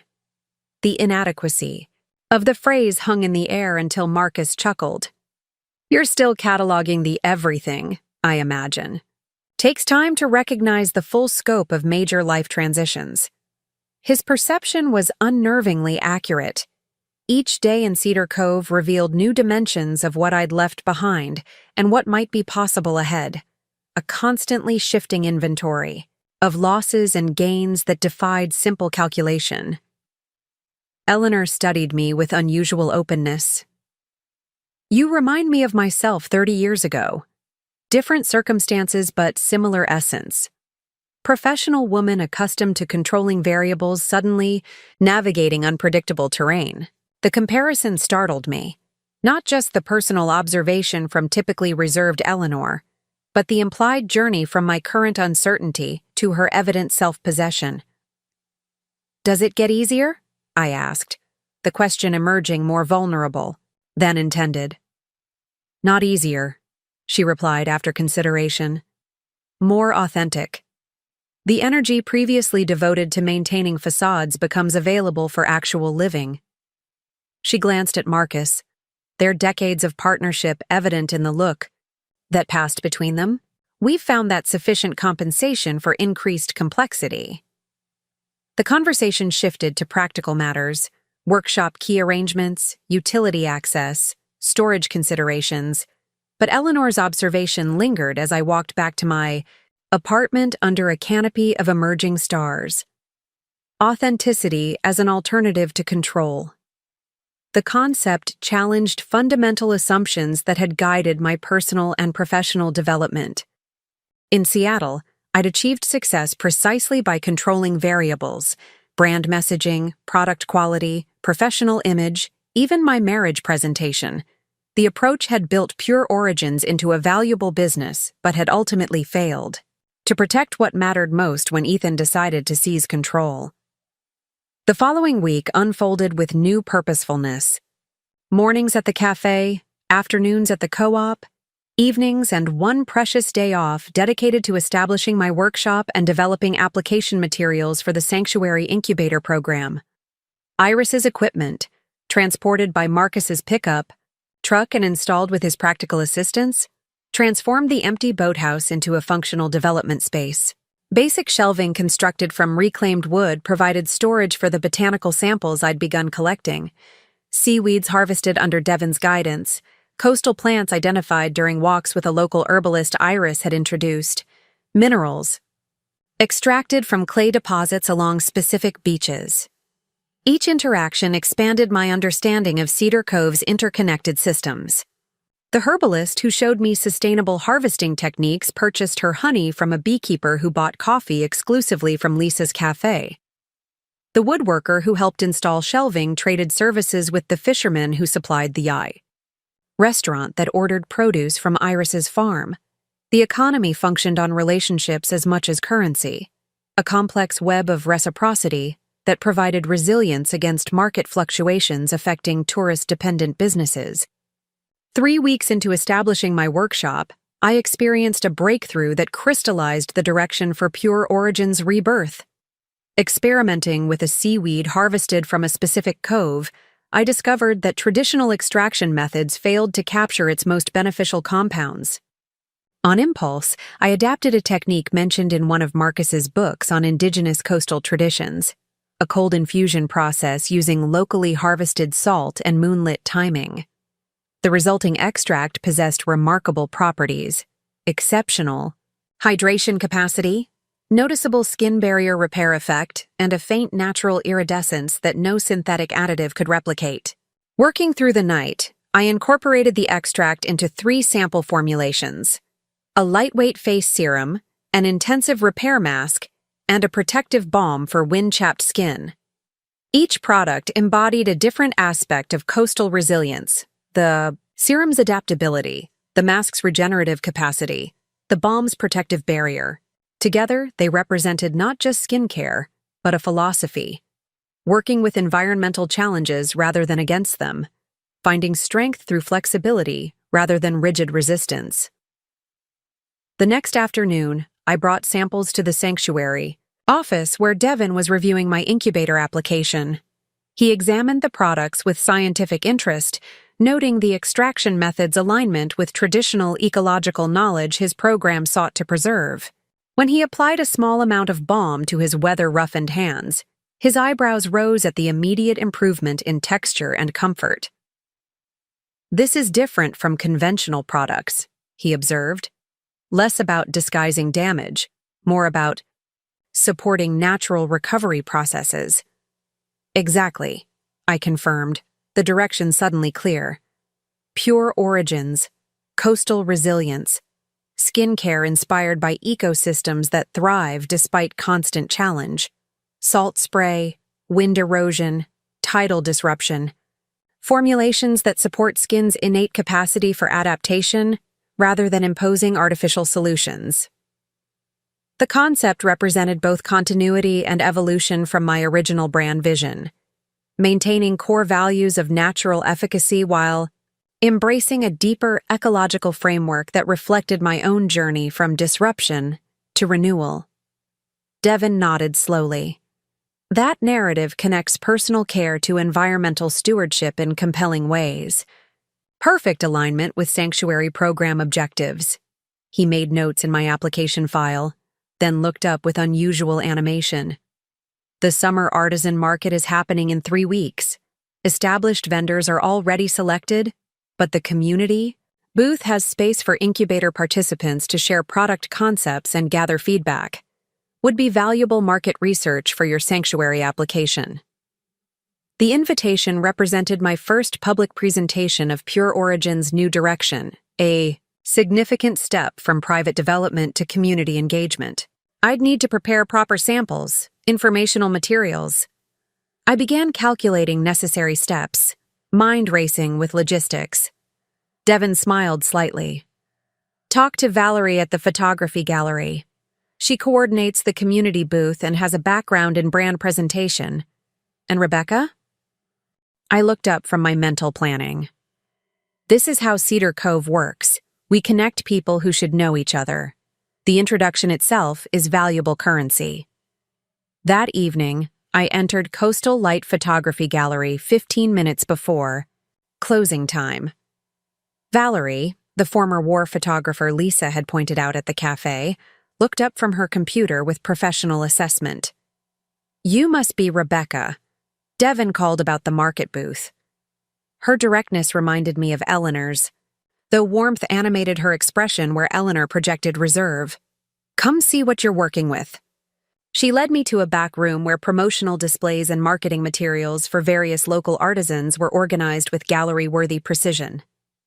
Community booth participants share this 8-foot table, she explained, showing measurements and layout options. You'll need product samples, obviously, but equally important is visual storytelling, helping market visitors understand what distinguishes your approach. She gestured toward her own award-winning photographs of coastal landscapes. People connect with authenticity in place. Your products use local ingredients, yes? Tell that story visually as well as verbally.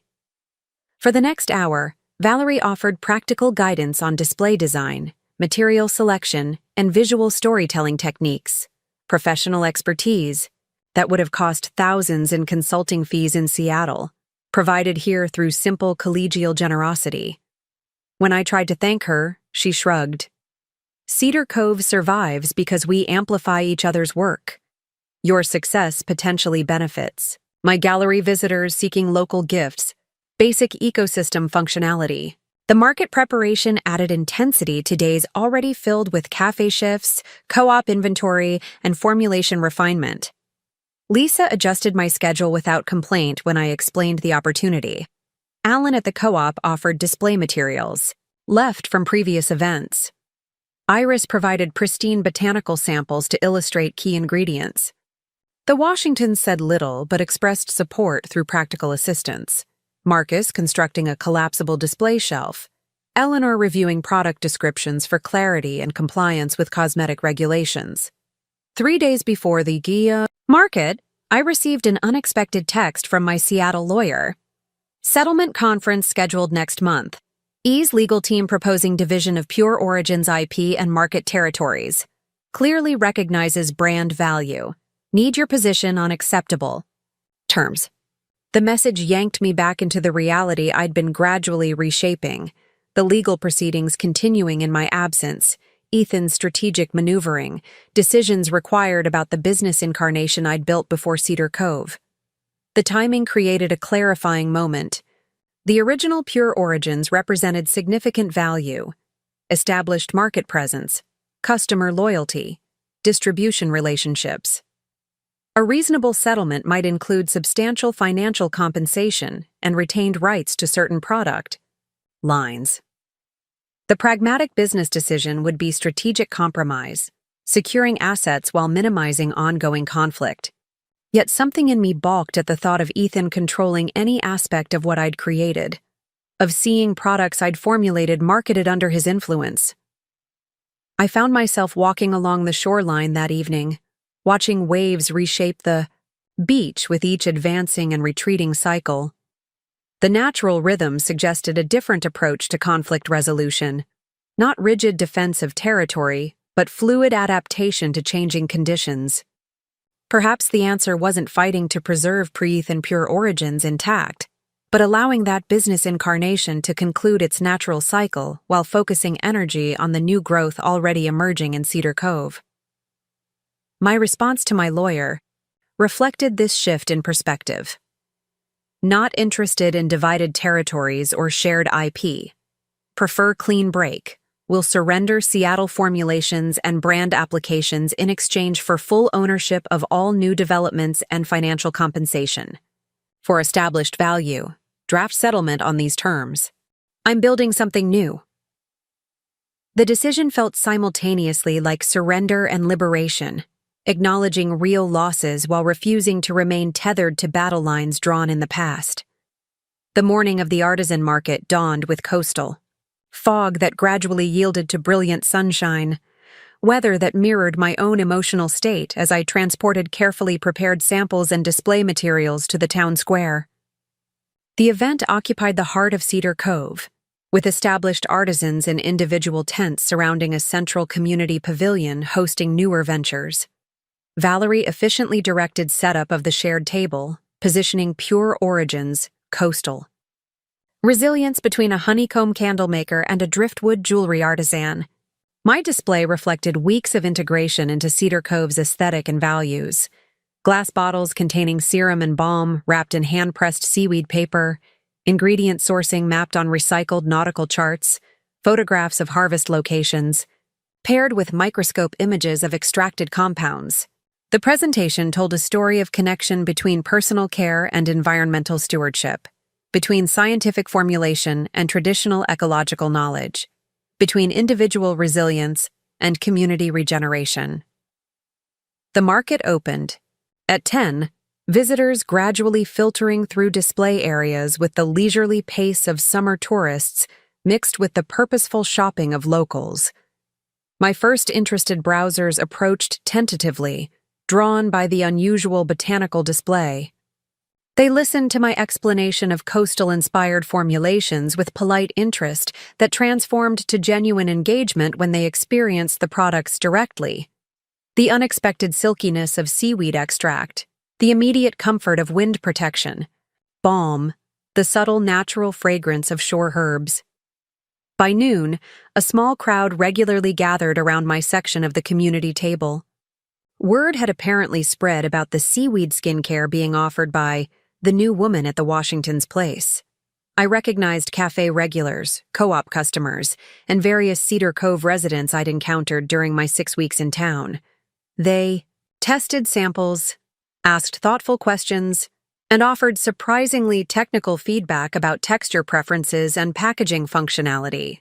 Several purchased sample sizes despite limited quantity, while others left contact information for future availability. The validation of market interest provided necessary confirmation that Pure Origin's new direction resonated beyond my personal vision.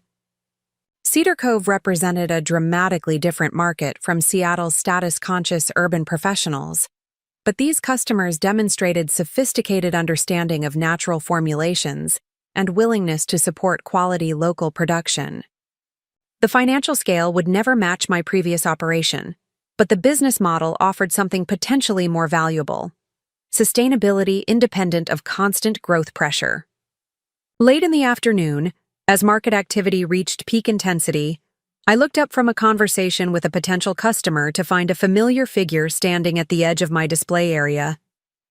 Eleanor Washington observed silently, her expression characteristically contained yet somehow approving. After the customer moved on, she approached with deliberate steps.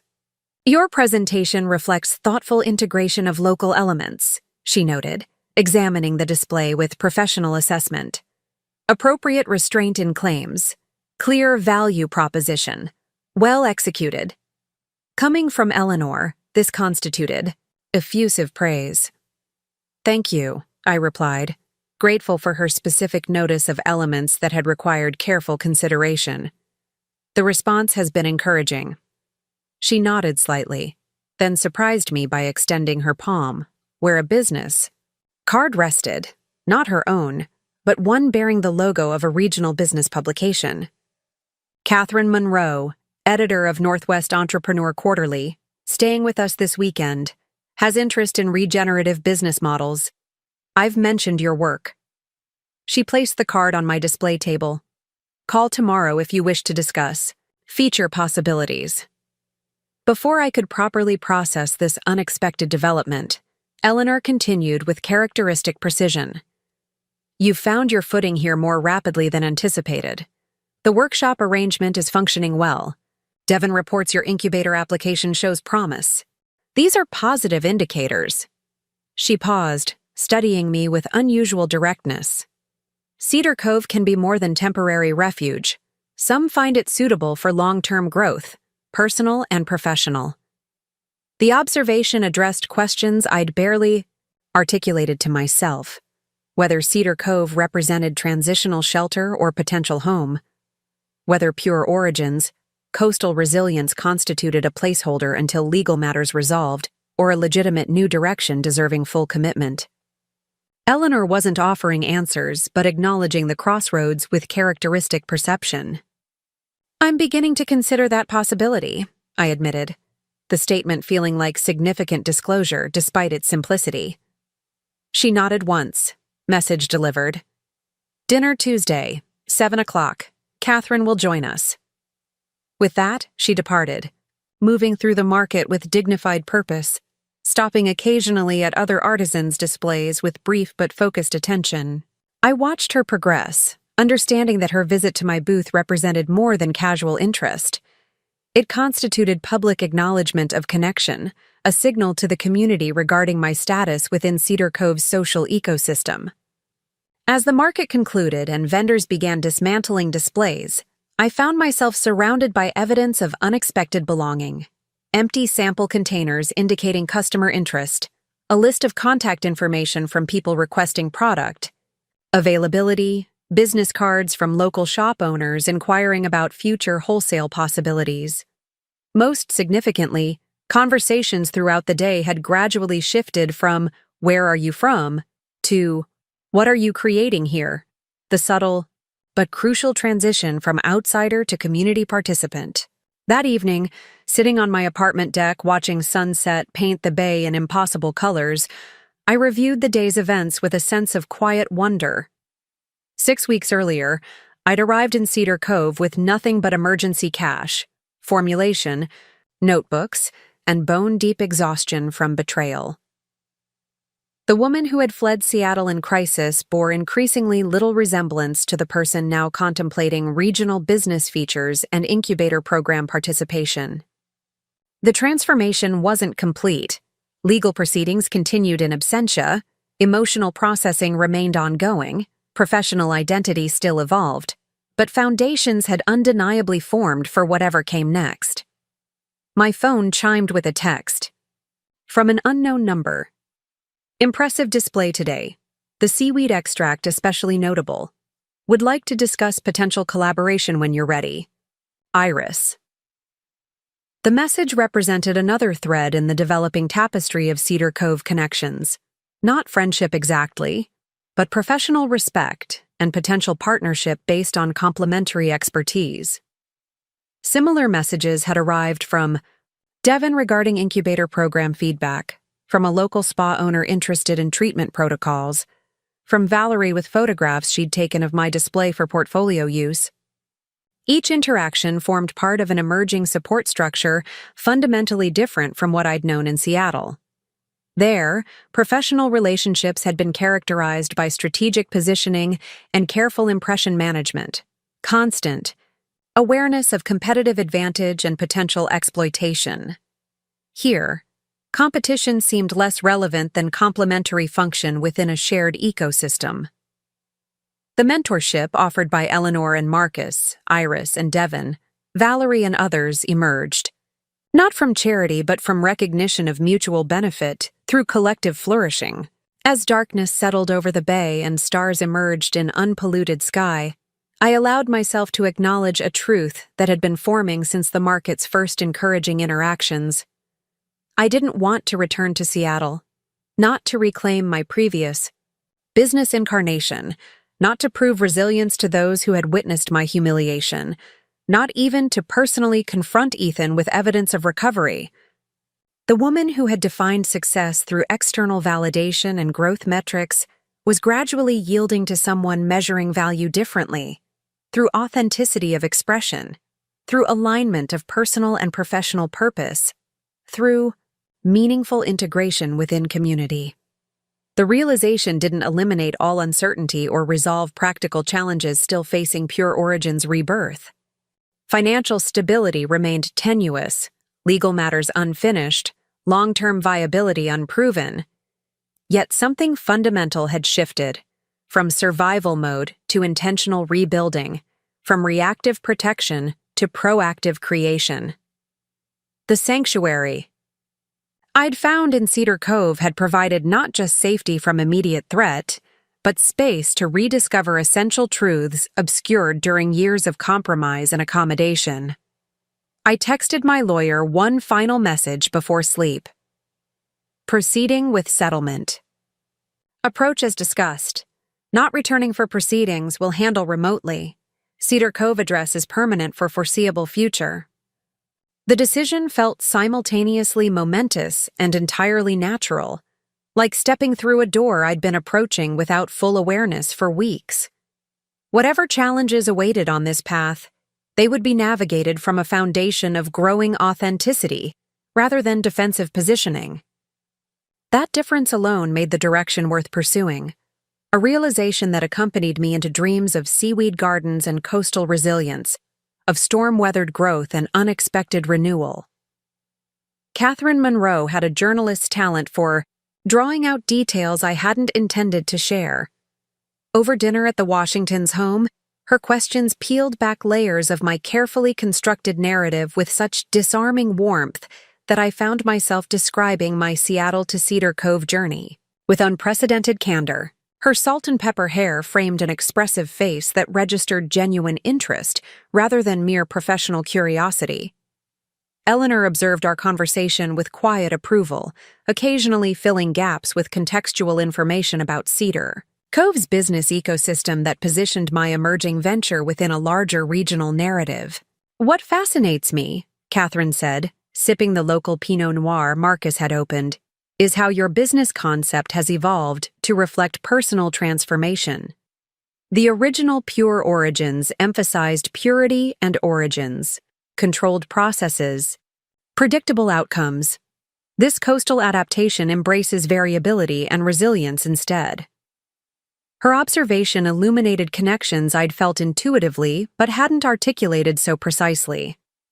Products designed to work with environmental stressors, rather than against them. That's a profound philosophical shift. Necessity driving innovation, Eleanor commented, her first direct contribution to the discussion of my business approach. Adaptation is intelligence expressing itself through circumstances. The statement carried weight beyond business strategy, acknowledging the personal journey underlying my professional pivot without requiring explicit disclosure of painful details. Catherine nodded thoughtfully, recognizing the multiple layers of meaning. That's exactly the angle I'd like to explore in the feature, she said, making notes in a small leather-bound journal. Not just product development, but the broader implications for sustainable business models in transitional economies. Coastal communities like Cedar Cove are navigating their own transformations, from resource extraction to experience economies, from seasonal dependency to year-round sustainability. Your business embodies themes relevant beyond skincare. The proposed feature would position Pure Origins, coastal resilience as a case study in regenerative business practices, enterprises that contributed positively to environmental and community ecosystems rather than merely mitigating negative impacts. Catherine's editorial approach transcended conventional business reporting that emphasized growth metrics and competitive positioning. Instead, she explored how ventures could succeed financially while advancing ecological and social resilience. The concept resonated deeply with the direction I'd been instinctively pursuing since arriving in Cedar Cove. When would you need to conduct the main interview? I asked, mentally calculating preparation required before such public exposure. Catherine smiled, closing her notebook. We just completed it.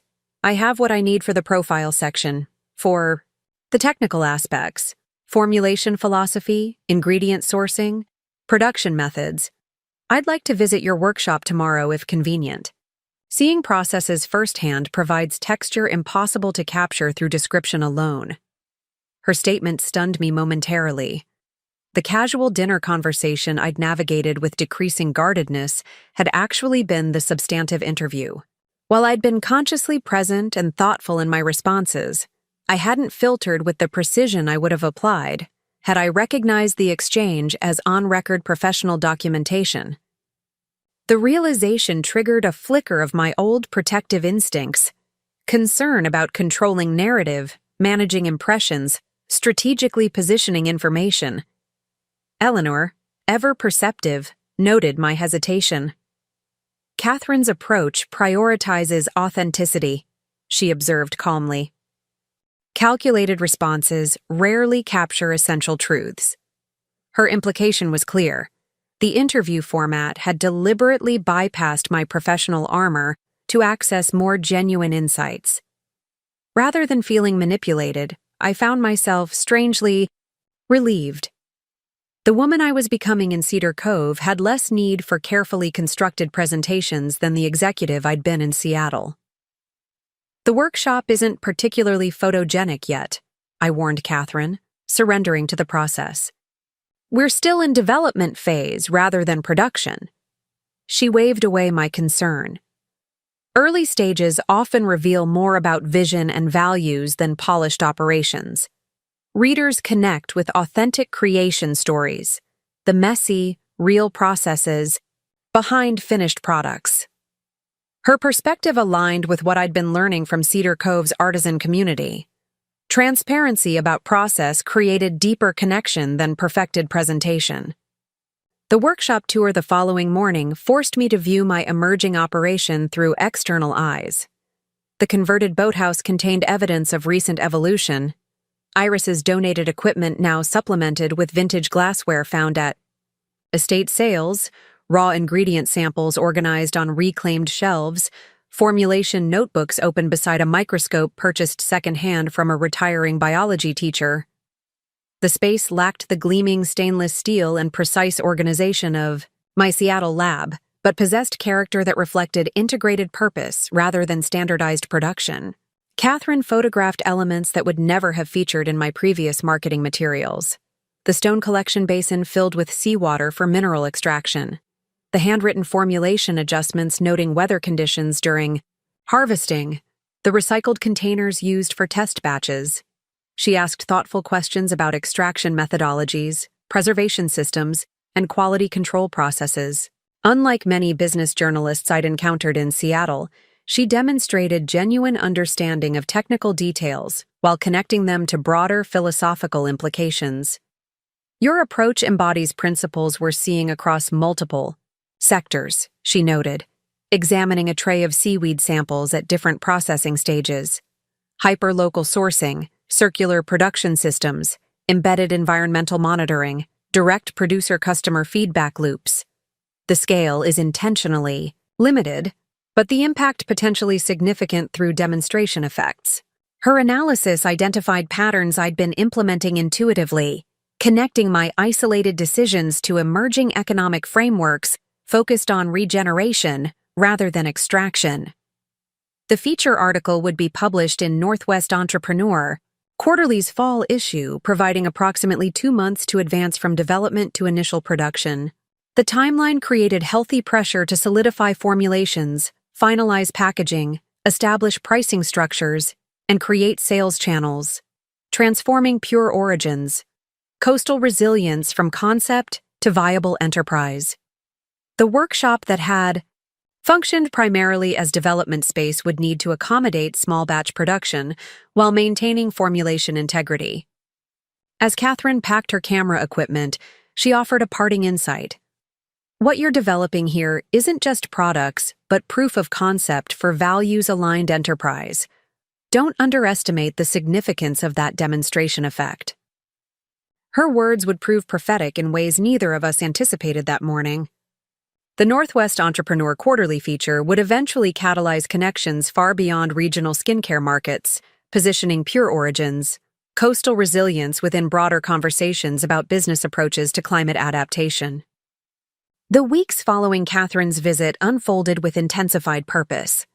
My cafe hours decreased as Alan offered additional responsibility at the co-op, recognizing my inventory management had improved efficiency enough to justify higher compensation.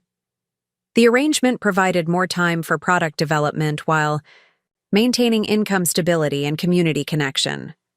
Lisa arranged schedule adjustments with characteristic blend of grumbling and support. Losing my best barista to seaweed is ridiculous, but I respect the hustle. Keep the morning rush shift. Your regulars would revolt if someone else made their cappuccinos.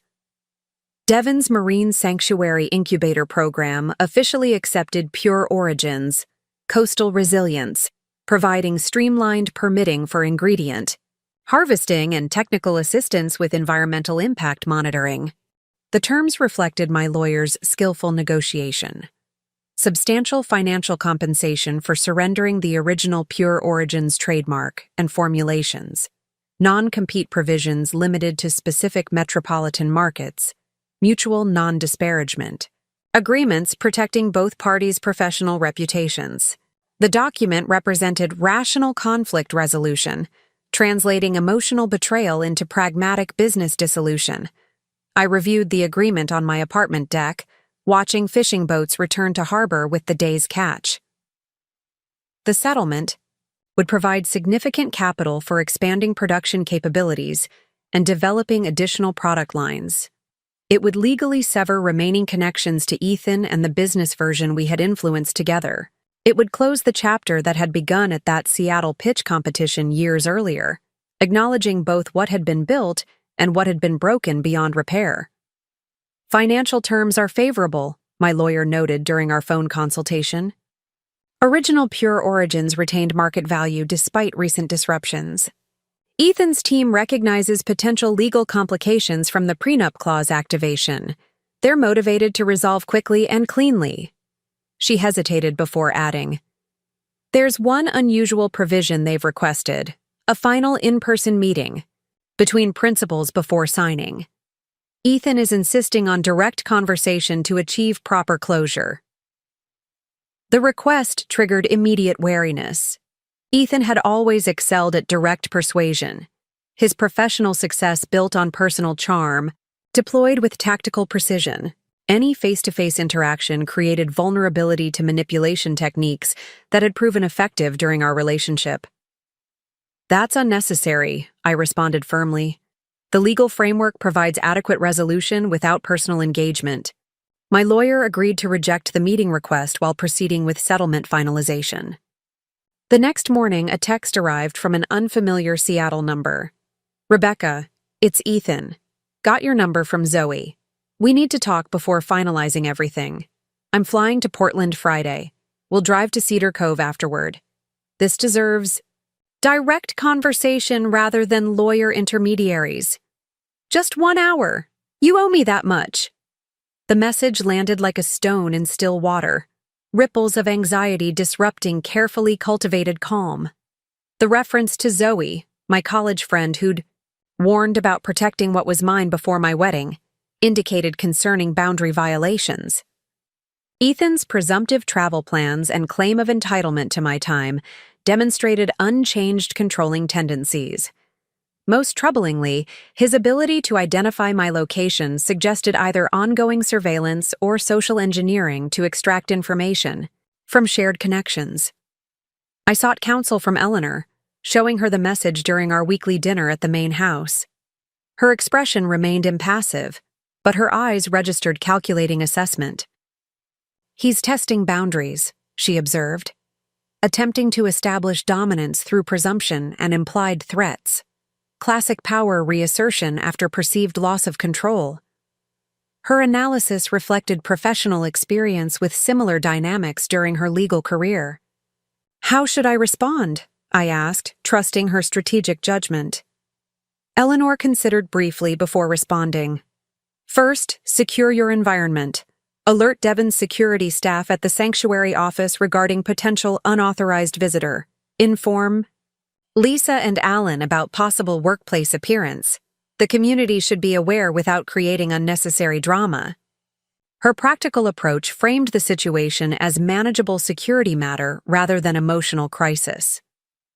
"Regarding direct communication," she continued, Acknowledge receipt of message, but reject meeting proposal explicitly. Establish clear boundary. All communication through legal representatives only. His characterization of lawyers as intermediaries deliberately undermines professional buffer designed specifically for situations involving power imbalance. The advice reflected Eleanor's understanding of how legal structures protected vulnerable parties from manipulation through enforced procedural distance. I texted a response following her guidance. Ethan, settlement discussions will continue through our attorneys exclusively. Do not attempt personal contact. Our legal teams have established appropriate communication channels for finalizing terms. The message established clear boundaries without engaging his specific claims or responding to emotional manipulation. I forwarded the exchange to my lawyer, who immediately sent formal communication to Ethan's legal team, reinforcing the no-contact directive and noting potential implications for settlement negotiations. The sanctuary office added temporary security protocols, with Devon assigning staff to monitor visitor access points during the threatened visit timeframe. Lisa implemented buddy systems for closing shifts at the cafe. Alan arranged inventory schedules to ensure I wouldn't work alone at the co-op. The community response demonstrated protective integration without dramatic escalation, practical support that acknowledged potential risk while maintaining proportional response. Cedar Cove's social fabric functioned as security infrastructure, creating awareness without generating paralyzing fear. Friday arrived with no sign of Ethan. Saturday passed similarly uneventful. By Sunday evening, collective vigilance had begun relaxing when Lisa called from the cafe. He's here. Just came in asking about you. Wearing expensive hiking clothes like he's cosplaying outdoorsman. I said you don't work weekends anymore. He's lingering over espresso, checking his phone repeatedly. Thought you should know. My pulse quickened, despite mental preparation. Eleanor's voice echoed in memory. Anticipate, then neutralize. Don't react, respond. I called Devon, who immediately dispatched sanctuary staff to maintain unobtrusive presence near the cafe. Marcus offered to drive into town, providing trusted support without escalating confrontation. I declined his specific assistance, but accepted his suggestion to activate community resources rather than isolate in fear. Text Valerie, he advised. Sunday evening photography walk meets at the gallery in 20 minutes. Public group activity provides safety through witnesses while demonstrating community integration. The photography walk represented perfect strategic response, scheduled public activity occurring in monitored space, populated by locals familiar with my situation, moving through well-trafficked areas with multiple exit options. Participation would signal neither hiding in fear nor reckless confrontation. I texted Valerie, who immediately confirmed my welcome addition to the regular event. Within 30 minutes, I joined 8 photography enthusiasts gathering outside. The gallery, cameras slung around necks and conversation flowing naturally about evening light conditions. We proceeded along the harbor walkway, stopping periodically for Valerie's technical suggestions about capturing reflections on water or framing architectural elements against sunset sky. The activity provided genuine distraction through creative engagement while maintaining situational awareness.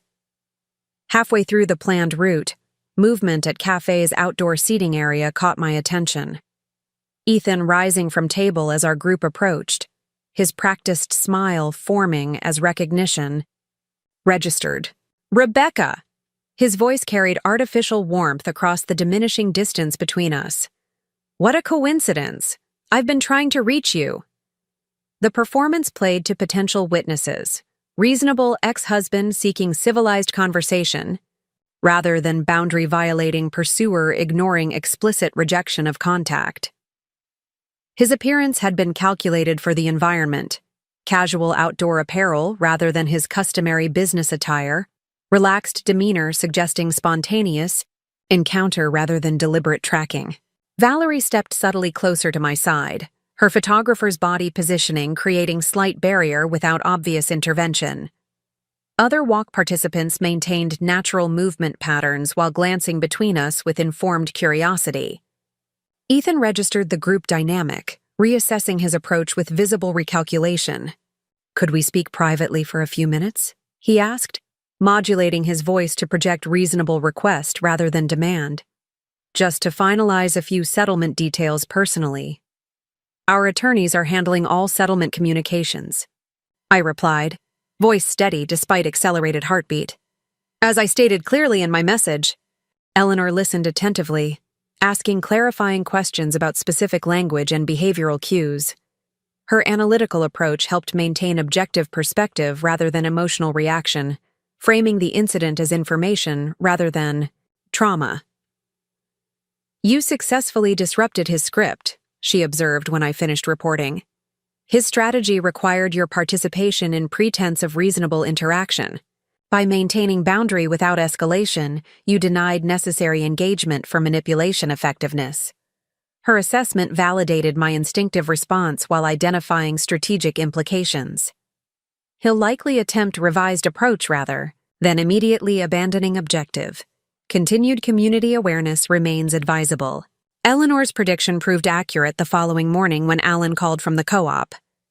"Your ex is here shopping, examining Pure Origin's display with exaggerated interest, clearly waiting for you to arrive for shift." The report indicated Ethan's tactical adjustment, positioning himself as customer in spaces where I worked, creating situations where professional responsibilities might override personal boundaries. The approach exploited dual roles I occupied in Cedar Cove's business community, potentially forcing engagement through workplace obligations. "I'll cover your shift," Alan continued, anticipating my concern. "Stock verification can wait until tomorrow. Stay away from town today." His practical solution reflected Cedar Cove's adaptive support without dramatic disruption. Minor schedule adjustments maintaining business operations while creating protective distance. Similar messages arrived from Lisa regarding cafe shifts and Devin about scheduled sanctuary office meetings, each proposing reasonable accommodations without excessive reaction. The community response demonstrated remarkable balance, taking the situation seriously without escalating beyond appropriate proportion. By mid-afternoon, reports indicated Ethan had visited multiple Cedar Cove establishments featuring Pure Origin's products: the gallery, the cafe, the co-op, 2 boutiques carrying the line. At each location, he engaged proprietors in conversation about the brand, sometimes identifying himself as my husband, other times presenting as interested industry professional. The pattern suggested methodical information gathering rather than emotional pursuit, professional assessment rather than personal reconciliation attempt. The behavior shift triggered reassessment of his objectives. Initial assumption that Ethan sought psychological dominance through forced personal interaction appeared incomplete given his systematic business intelligence collection. His comprehensive survey of distribution partners, product placement, pricing structures, and local reception suggested commercial analysis rather than relationship closure. The realization prompted call to my lawyer, sharing newly observed pattern and requesting settlement examination for potential vulnerabilities. The non-compete territorial restrictions, she identified immediately. Current language specifies metropolitan markets where original Pure Origins operated. If Cedar Cove formulations prove commercially viable, he could potentially develop competing products for this market segment while you remain restricted from re-entering Seattle territory with new formulations. The oversight had seemed inconsequential during initial settlement drafting when Cedar Cove represented temporary refuge rather than permanent business location. With Pure Origins, coastal resilience demonstrating commercial viability, the limitation created significant vulnerability. He's assessing whether your new direction threatens potential expansion of his version of Pure Origins, my lawyer continued, analytical skills translating observed behavior into strategic interpretation. The settlement needs revision to provide mutual market protection. I'll draft expanded territorial exclusivity language preventing either party from entering the other's current or reasonably anticipated market regions with competing skincare products. The solution addressed underlying commercial threat rather than merely responding to immediate boundary violation. That evening, my lawyer confirmed Ethan had departed Cedar Cove, returning to Portland for scheduled flight to Seattle. His reconnaissance completed without achieving forced direct interaction, he had apparently determined further pursuit unproductive, given community awareness and coordinated protective response. The physical threat receded, but the experience illuminated evolving challenges requiring appropriate adaptation. Exactly the resilience principle at the core of my reformulated business approach.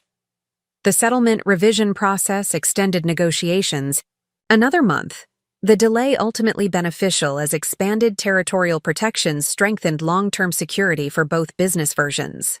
The final agreement included substantial financial compensation, mutual market exclusivity with clear geographical boundaries, and professional no-contact provisions with explicit enforcement mechanisms. When fully executed documents arrived, for final signature, they represented not just business dissolution but comprehensive disentanglement. Legal structures supporting emotional and professional separation. The financial implications transformed Pure Origin's, Coastal Resilience's trajectory. Settlement funds provided capital for expanded production capacity, additional formulation equipment, and marketing development beyond Cedar Cove's immediate region. Devon's Sanctuary program connected the business to wider coastal community networks, creating distribution opportunities in similar environmentally conscious markets throughout the Pacific Northwest. Catherine's feature article, published as negotiations concluded, positioned the brand within emerging regenerative business conversations, attracting attention from specialty retailers aligned with sustainability values.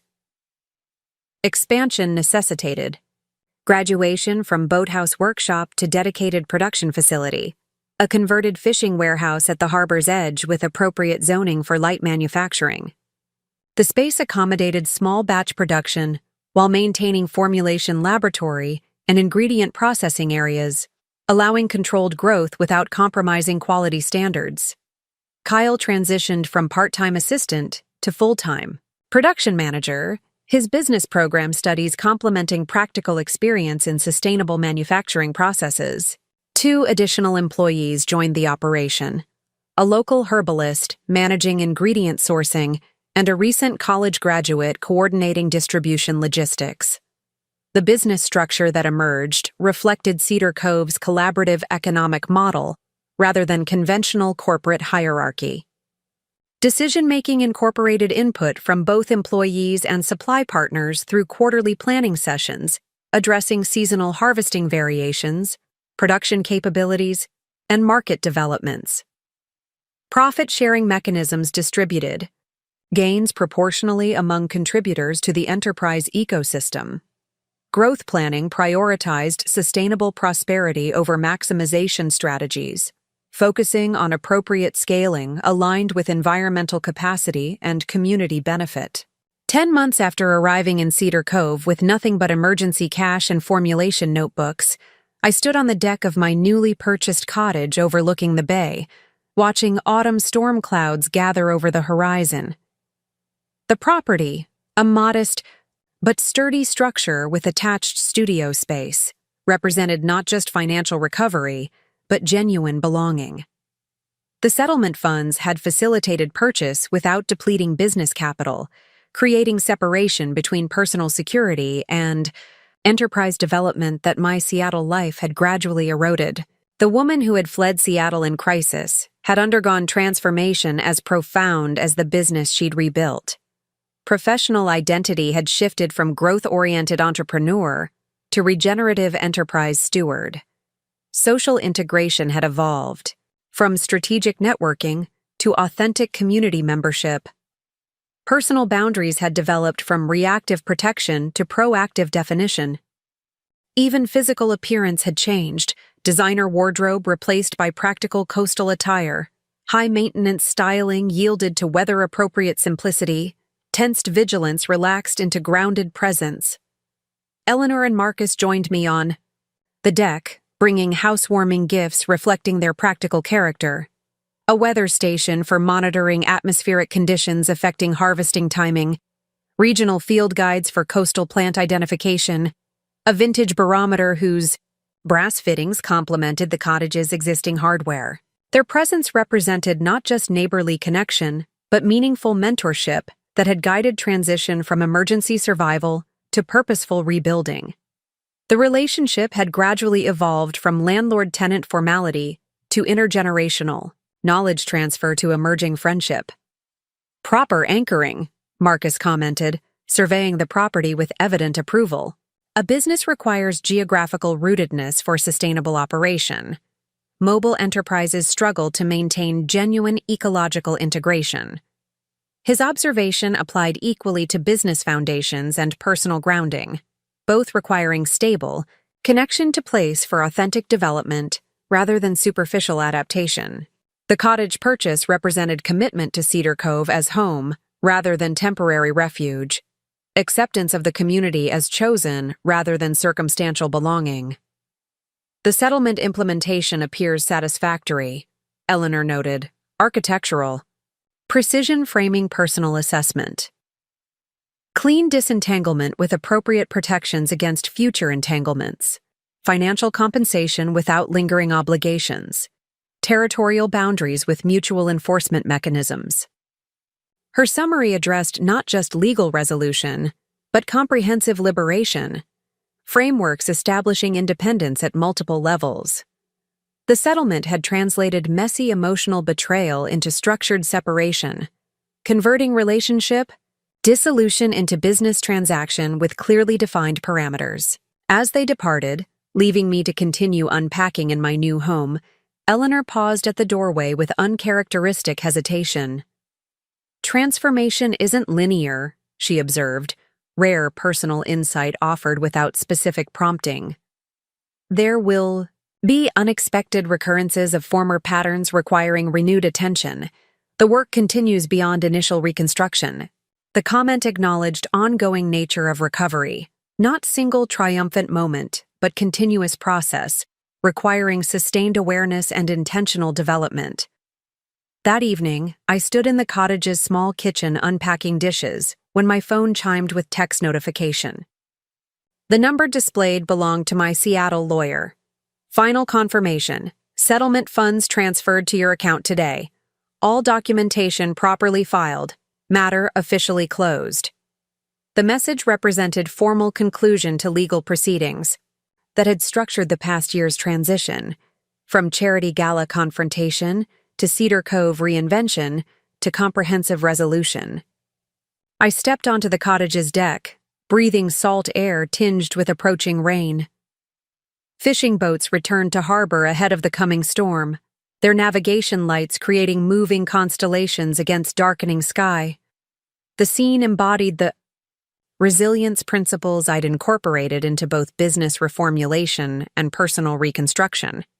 Recognition of approaching challenges, appropriate preparation without exaggerated fear, calculated risk balanced with protective measures, adaptability sustained through community connection. The woman who had once defined success through external validation and material acquisition now measured value differently, through alignment of personal and professional purpose, through meaningful integration within community ecosystem, through capacity to navigate disruption without fundamental damage to essential self. The transformation hadn't erased vulnerability or eliminated future challenges, but had developed internal and external resources for meeting difficulties with grounded response rather than reactive fear. Storm clouds continued gathering offshore, their dramatic formations illuminated by setting sun. The approaching weather system represented neither threat nor inconvenience, but natural cycle requiring appropriate preparation and realistic respect. Like the coastal ecosystems that inspired my reformulated products, resilience emerged not from avoiding disturbance, but from developing capacity to absorb disruption while maintaining essential function.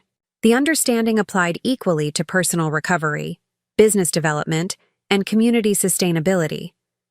interconnected systems sharing fundamental principles of adaptive integrity. I raised imaginary glass toward the advancing storm clouds, silent toast acknowledging journey from that wine-splashed charity gala to this moment of grounded presence. The prenup activation code texted from a ladies' room stall had indeed changed everything. Not through financial protection alone, but through catalyst effect that forced fundamental reassessment of what truly constituted value, success, security, and belonging. The transformation continued beyond this moment of apparent completion, an ongoing process of discovery rather than fixed destination, exactly as Eleanor had observed with characteristic perception. Rain began falling as twilight deepened into evening darkness. I remained on the deck, letting weather wash over me without retreat, experiencing natural intensity without unnecessary resistance. The storm's approach mirrored life's inevitable challenges, sometimes visible on distant horizon, allowing preparation, sometimes arriving without warning, requiring immediate adaptation.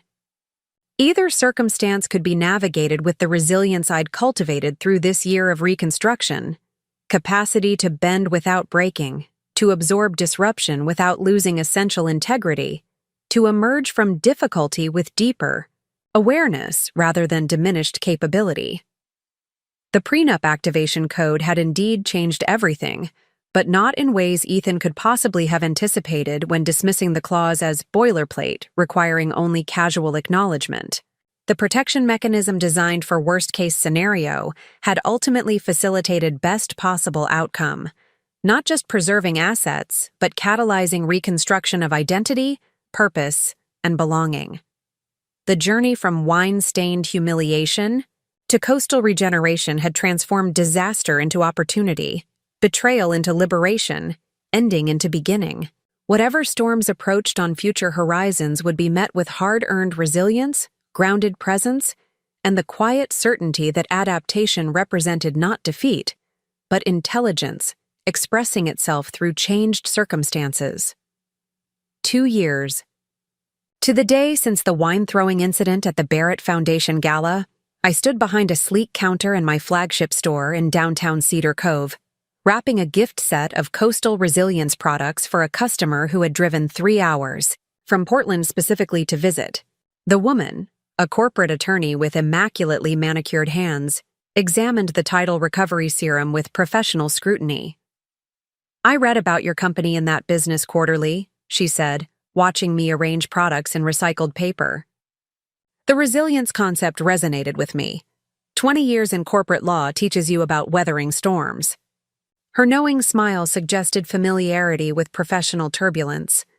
I nodded, recognizing the unspoken understanding between women who had navigated challenging environments. "The storm metaphor isn't just marketing," I replied, securing the package with twine made from invasive beach grass harvested through the Sanctuary program. Every ingredient is selected for properties developed through environmental adaptation. Plants that thrive despite harsh conditions produce compounds with exceptional protective qualities. The explanation represented both product truth and personal philosophy, value emerging from successfully navigated difficulty rather than avoided challenge. As she departed with her purchases, Catherine Monroe entered, no longer just the journalist who had featured Pure Origins in Northwest, Entrepreneur Quarterly, but now a friend who regularly visited Cedar Cove. Her article had generated attention far beyond regional business circles, positioning the brand within emerging conversations about regenerative enterprise models. The resulting expansion had transformed Pure Origins, coastal resilience from niche local operation to recognized leader in sustainable skincare innovation. "Ready for tomorrow?"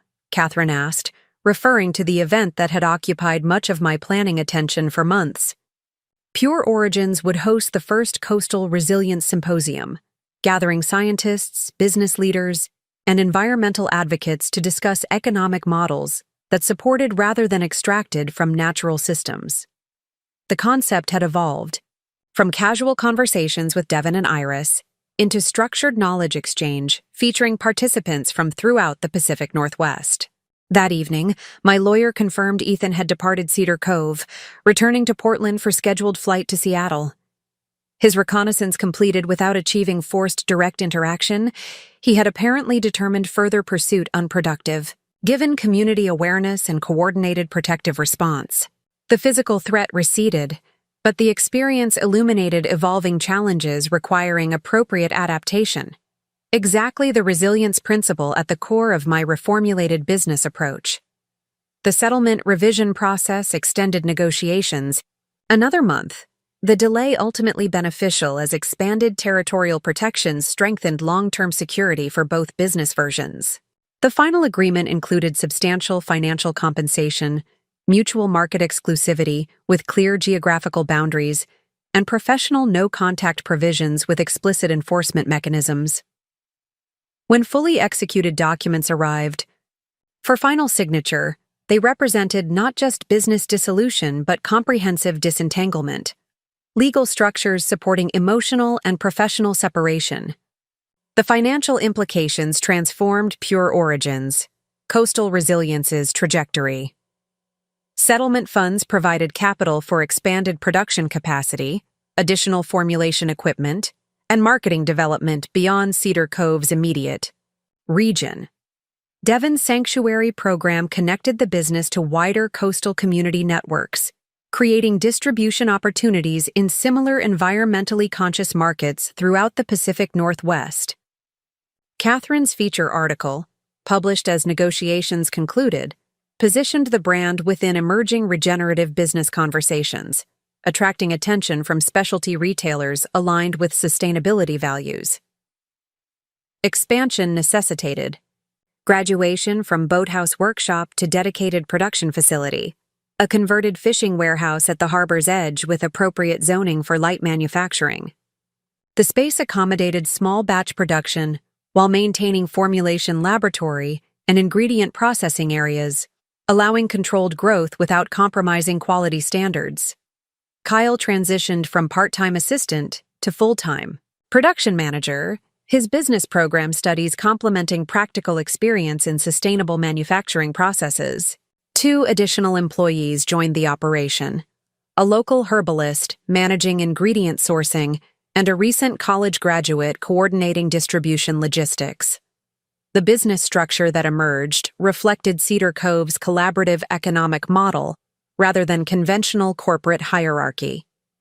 Decision-making incorporated input from both employees and supply partners through quarterly planning sessions, addressing seasonal harvesting variations, production capabilities, and market developments. Profit-sharing mechanisms distributed, gains proportionally among contributors to the enterprise ecosystem. Growth planning prioritized sustainable prosperity over maximization strategies, focusing on appropriate scaling aligned with environmental capacity and community benefit. 10 months after arriving in Cedar Cove with nothing but emergency cash and formulation notebooks, I stood on the deck of my newly purchased cottage overlooking the bay, watching autumn storm clouds gather over the horizon. The property, a modest but sturdy structure with attached studio space, represented not just financial recovery, but genuine belonging. The settlement funds had facilitated purchase without depleting business capital, creating separation between personal security and enterprise development that my Seattle life had gradually eroded. The woman who had fled Seattle in crisis had undergone transformation as profound as the business she'd rebuilt. Professional identity had shifted from growth-oriented entrepreneur to regenerative enterprise steward. Social integration had evolved, from strategic networking to authentic community membership. Personal boundaries had developed from reactive protection to proactive definition. Even physical appearance had changed, designer wardrobe replaced by practical coastal attire, high-maintenance styling yielded to weather-appropriate simplicity, tensed vigilance relaxed into grounded presence. Eleanor and Marcus joined me on the deck, bringing housewarming gifts reflecting their practical character, a weather station for monitoring atmospheric conditions affecting harvesting timing, regional field guides for coastal plant identification, a vintage barometer whose Brass fittings complemented the cottage's existing hardware. Their presence represented not just neighborly connection, but meaningful mentorship that had guided transition from emergency survival to purposeful rebuilding. The relationship had gradually evolved from landlord-tenant formality to intergenerational, knowledge transfer to emerging friendship. Proper anchoring, Marcus commented, surveying the property with evident approval. A business requires geographical rootedness for sustainable operation. Mobile enterprises struggle to maintain genuine ecological integration. His observation applied equally to business foundations and personal grounding, both requiring stable connection to place for authentic development rather than superficial adaptation. The cottage purchase represented commitment to Cedar Cove as home rather than temporary refuge, acceptance of the community as chosen rather than circumstantial belonging. The settlement implementation appears satisfactory, Eleanor noted. Architectural. Precision framing personal assessment. Clean disentanglement with appropriate protections against future entanglements. Financial compensation without lingering obligations. Territorial boundaries with mutual enforcement mechanisms. Her summary addressed not just legal resolution, but comprehensive liberation, frameworks establishing independence at multiple levels. The settlement had translated messy emotional betrayal into structured separation, converting relationship, dissolution into business transaction with clearly defined parameters. As they departed, leaving me to continue unpacking in my new home, Eleanor paused at the doorway with uncharacteristic hesitation. Transformation isn't linear, she observed, rare personal insight offered without specific prompting. There will be unexpected recurrences of former patterns requiring renewed attention. The work continues beyond initial reconstruction. The comment acknowledged ongoing nature of recovery, not single triumphant moment, but continuous process, requiring sustained awareness and intentional development. That evening, I stood in the cottage's small kitchen unpacking dishes when my phone chimed with text notification. The number displayed belonged to my Seattle lawyer. Final confirmation. Settlement funds transferred to your account today. All documentation properly filed. Matter officially closed. The message represented formal conclusion to legal proceedings that had structured the past year's transition, from charity gala confrontation to Cedar Cove reinvention to comprehensive resolution. I stepped onto the cottage's deck, breathing salt air tinged with approaching rain.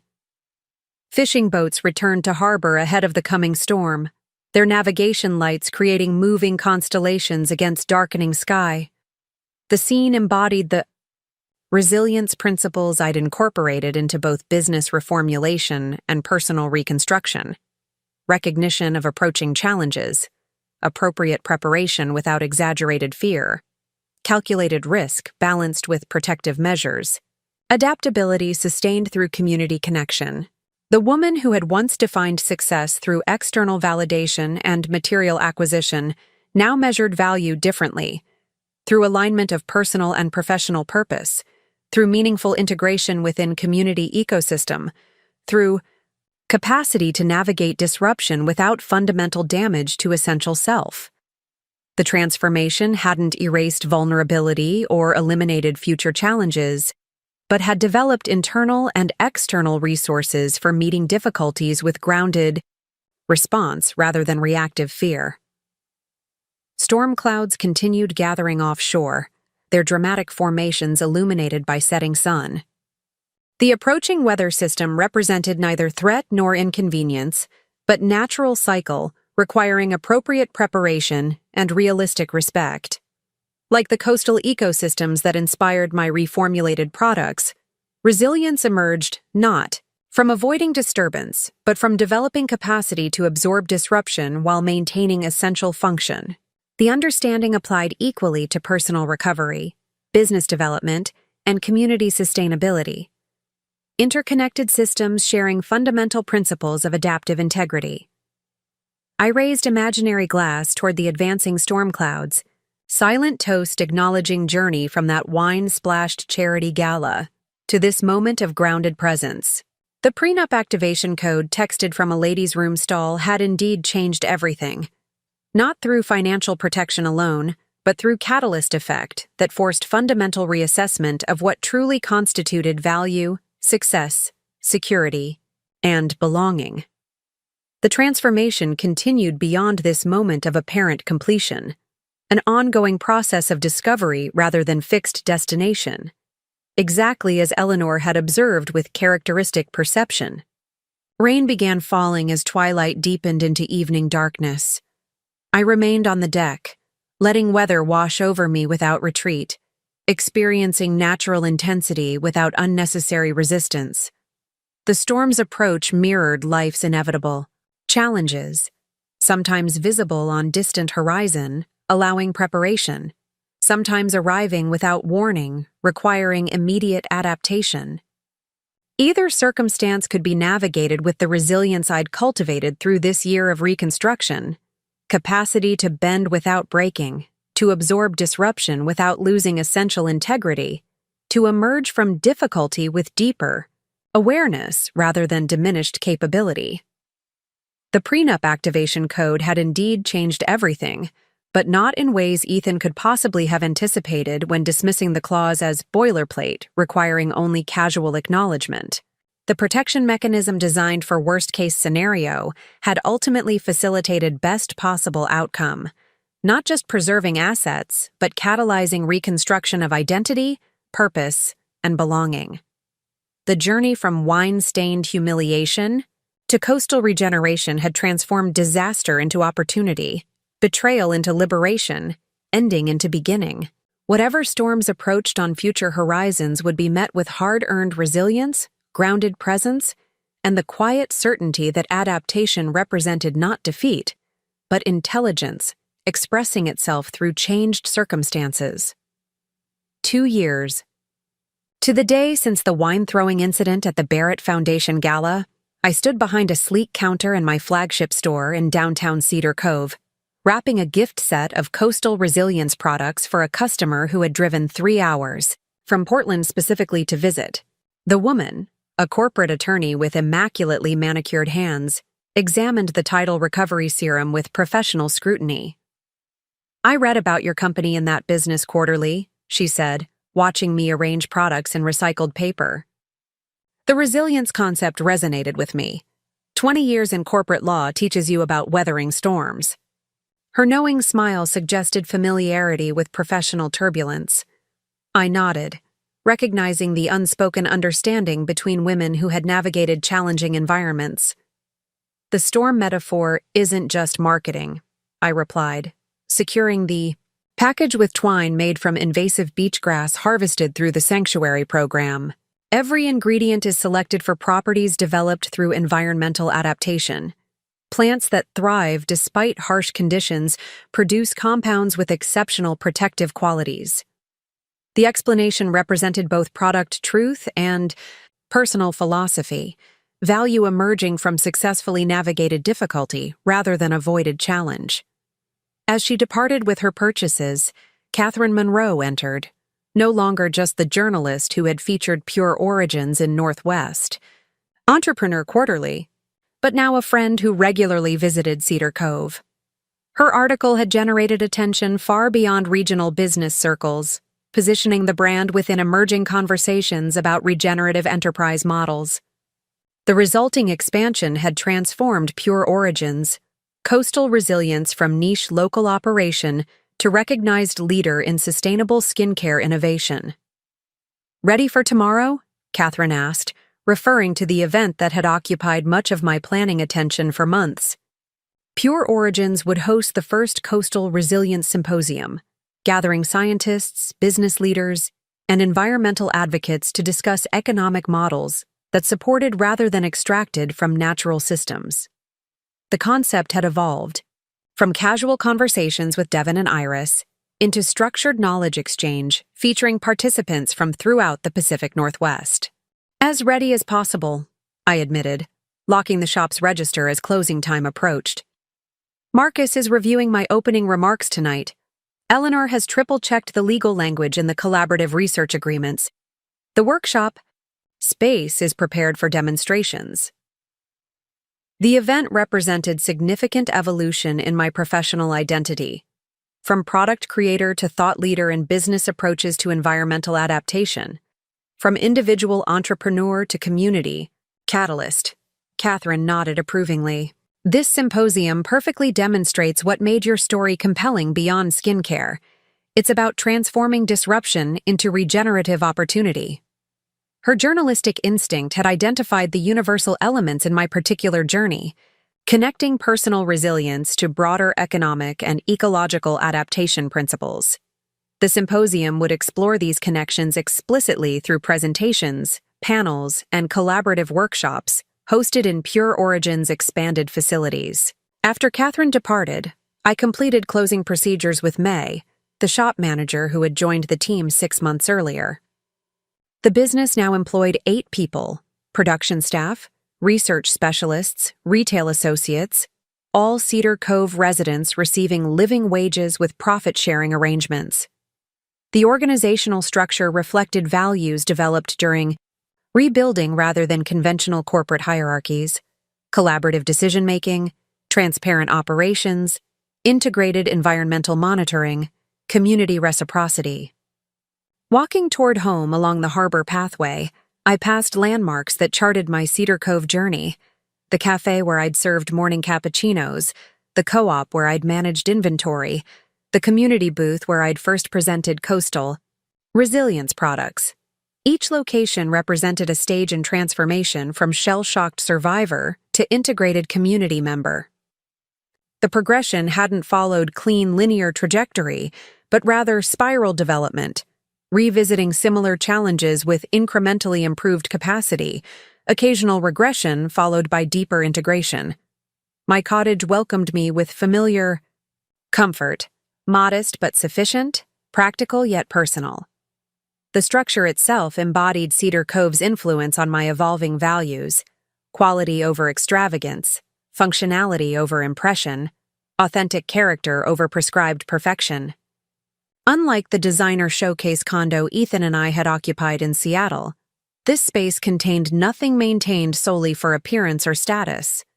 Each element served genuine purpose or provided meaningful pleasure rather than projecting calculated image.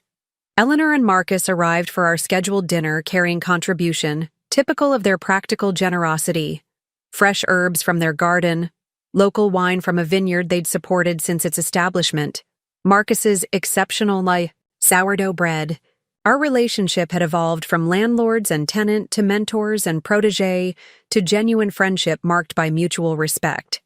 They had guided critical transitions without creating dependency, offered wisdom without imposing solutions, provided protection without limiting growth. The symposium preparations appear complete, Eleanor noted, arranging herbs for table centerpiece with characteristic precision. Contractual frameworks appropriately structured for knowledge exchange without intellectual property complications. Her attention to legal fundamentals had protected Pure Origins through expansion, preventing complications that might have derailed growth without proper structural foundation. Her mentorship had taught me to value thorough preparation without succumbing to paralysis through overanalysis. The presentation flow works well, Marcus added, uncorking wine with practiced ease. Opening with personal journey provides context for larger principles, then transitioning to practical applications through case studies. Effective knowledge transfer structure. His guidance had helped develop my public speaking capacity from nervous product demonstrations to confident thought leadership. The symposium represented significant expansion of comfort boundaries, from individual entrepreneur to convener of collective wisdom. Dinner conversation flowed comfortably between symposium logistics, business developments, and community matters. The relationship had balanced over time, initially weighted toward their guidance of my rebuilding, gradually equalizing as my contributions to Cedar Cove increased through business establishment, evolving toward reciprocal exchange between peers with complementary expertise. The transition reflected healthy mentorship progression, protective support yielding to collaborative engagement as capacity developed. "We received interesting correspondence today," Eleanor mentioned as we cleared dinner dishes. Her tone maintained neutralness that nevertheless conveyed significance. "Seattle Business Publication requested interview regarding Pure Origins. Expansion success and regenerative model implementation. Specifically mentioned interest in origin story involving prenuptial agreement protection mechanism activation." The comment landed with surprising emotional neutrality. 2 years earlier, such direct reference to the wine-throwing incident would have triggered immediate stress response. Accelerated heartbeat, constricted breathing, hypervigilance. The reaction's absence demonstrated genuine recovery rather than mere adaptation, transformation at physiological level, rather than simply behavioral management. The event that had catalyzed my Cedar Cove journey now registered as historical fact, rather than active wound. "Interesting timing with the symposium," I observed, considering implications while washing dishes alongside Marcus. The prenup story provides compelling narrative hook, but risks reducing complex business philosophy to dramatic personal anecdote. The concern reflected evolved professional identity, emphasis on regenerative principles rather than individual experience, focus on methodology rather than personality. Pure Origins had developed beyond recovery story into substantive implementation of sustainable enterprise model. "All profound innovations contain personal dimensions," Marcus noted, drying plates with methodical thoroughness. "Pretending otherwise creates artificial separation between business operations and human experience. Integration represents authenticity rather than inappropriate disclosure." His perspective highlighted false dichotomy between professional principles and personal motivation. Arbitrary boundary maintained through corporate convention rather than functional necessity. Eleanor nodded agreement. The prenuptial mechanism enabled reconstruction by providing essential safety. That factual connection illuminates how formal protections facilitate innovation through risk mitigation. Her framing positioned the wine-throwing incident and subsequent legal activation within broader context of structural supports necessary for vulnerable transitions. The perspective transformed potentially sensationalistic element into substantive educational opportunity. The discussion continued on my cottage deck, where we watched moonlight illuminate incoming tide, rhythmic advance and retreat demonstrating natural cycles of renewal. The conversation explored potential approaches to interview request, frameworks, for discussing personal catalyst within professional context, methods for highlighting systemic implications without overemphasizing individual drama, strategies for maintaining privacy boundaries while acknowledging transformation journey. "The decision remains entirely yours," Eleanor emphasized as they prepared to depart. "Disclosure boundaries are personal sovereignty expressions, requiring neither justification nor explanation." Her statement reaffirmed fundamental principle she had demonstrated repeatedly throughout our relationship: genuine support without imposed expectation, guidance without control, influence without manipulation. The autonomy she consistently protected had enabled reconstruction of identity and purpose based on internal navigation rather than external definition. Alone on the deck after their departure, I considered how completely circumstances had transformed since that disastrous gala night. The terrified woman fleeing Seattle with emergency cash and formulation notebooks had evolved into established business owner hosting scientific symposium. The individual seeking basic survival had developed into community contributor creating employment opportunities. The betrayed spouse had reconstructed identity independent of relationship status or external validation. Most significantly, the perspective through which I processed experience had fundamentally shifted. From control orientation toward adaptation capacity, from resistance against disruption toward integration of challenge, from fixed identity protection toward continuous regenerative development. The transformation hadn't eliminated vulnerability or prevented difficulties. but had cultivated response capacity that converted obstacles into growth catalysts rather than devastating setbacks. The following morning, preparing for symposium opening, I crafted response to the interview request, agreeing to discussion that would include prenuptial activation story within broader context of business regeneration principles. The decision represented neither reckless disclosure nor fearful avoidance, but calibrated transparency serving educational purpose. The wine-throwing incident had catalyzed personally significant transformation, with potentially valuable applications beyond individual experience. Standing before symposium participants hours later, scientists, entrepreneurs, environment advocates, community leaders, I began presentation with direct acknowledgement. Pure origins. Coastal resilience developed from personal disruption transformed through ecological principles. When my husband threw wine in my face for refusing to surrender my company, a prenuptial agreement protection mechanism activated, providing essential security that enabled complete reconstruction. The statement established factual foundation without emotional dramatization. That experience demonstrated how formal safeguards can create protected space for vulnerable transitions, a principle equally applicable to business structures, community systems, and ecological restoration projects. The framework positioned personal experience as case study illustrating broader application potential rather than mere biographical detail or cautionary tale. The prenup activation code I texted that night changed everything, not merely through asset protection, but by catalyzing fundamental reassessment of success metrics, relationship structures, and environmental integration. The resulting enterprise developed not despite disruption but through transformation of challenge into regenerative opportunity. The conclusion connected individual experience to collective principles being explored throughout the symposium: vulnerability conversion into adaptation capacity, disruption transformation into renewal catalyst, protection mechanisms enabling innovation potential. As discussion unfolded among participants, exploring applications from coastal ecosystem management to community economic development, I experienced profound integration of personal journey with professional purpose.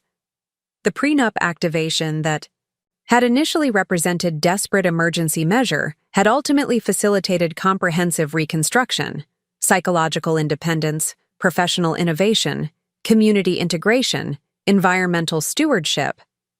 The protection mechanism had enabled not just recovery, but renaissance, not just survival, but substantive contribution. Cedar Cove stretched below the conference center windows, harbor reflecting morning light, businesses beginning daily operations, sanctuary areas preserved for future generations. The community that had initially provided emergency refuge had ultimately become chosen home, the place where authentic identity and purpose had developed through meaningful integration rather than strategic positioning. The transformation represented not restoration of what existed before betrayal, but creation of something fundamentally stronger, more genuine, more sustainable.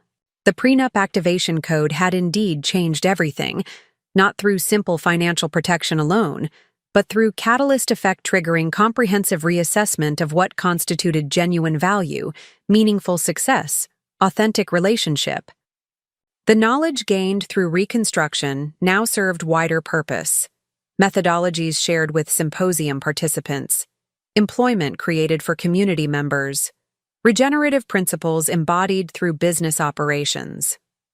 The private protection mechanism had ultimately facilitated public contribution beyond anything imaginable during that devastating gala night.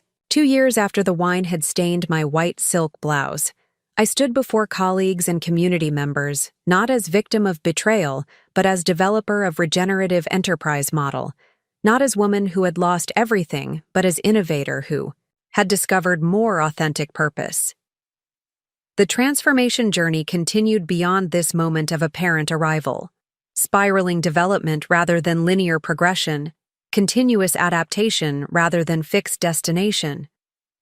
The prenup activation code had indeed changed everything, creating protected space where genuine resilience could develop, Capacity not just to recover from storms, but to transform their energy into unexpected renewal, previously unimagined. Growth, profoundly integrated purpose. Up next, you've got 2 more standout stories right on your screen. If this one hit the mark, you won't want to pass these up. Just click and check them out.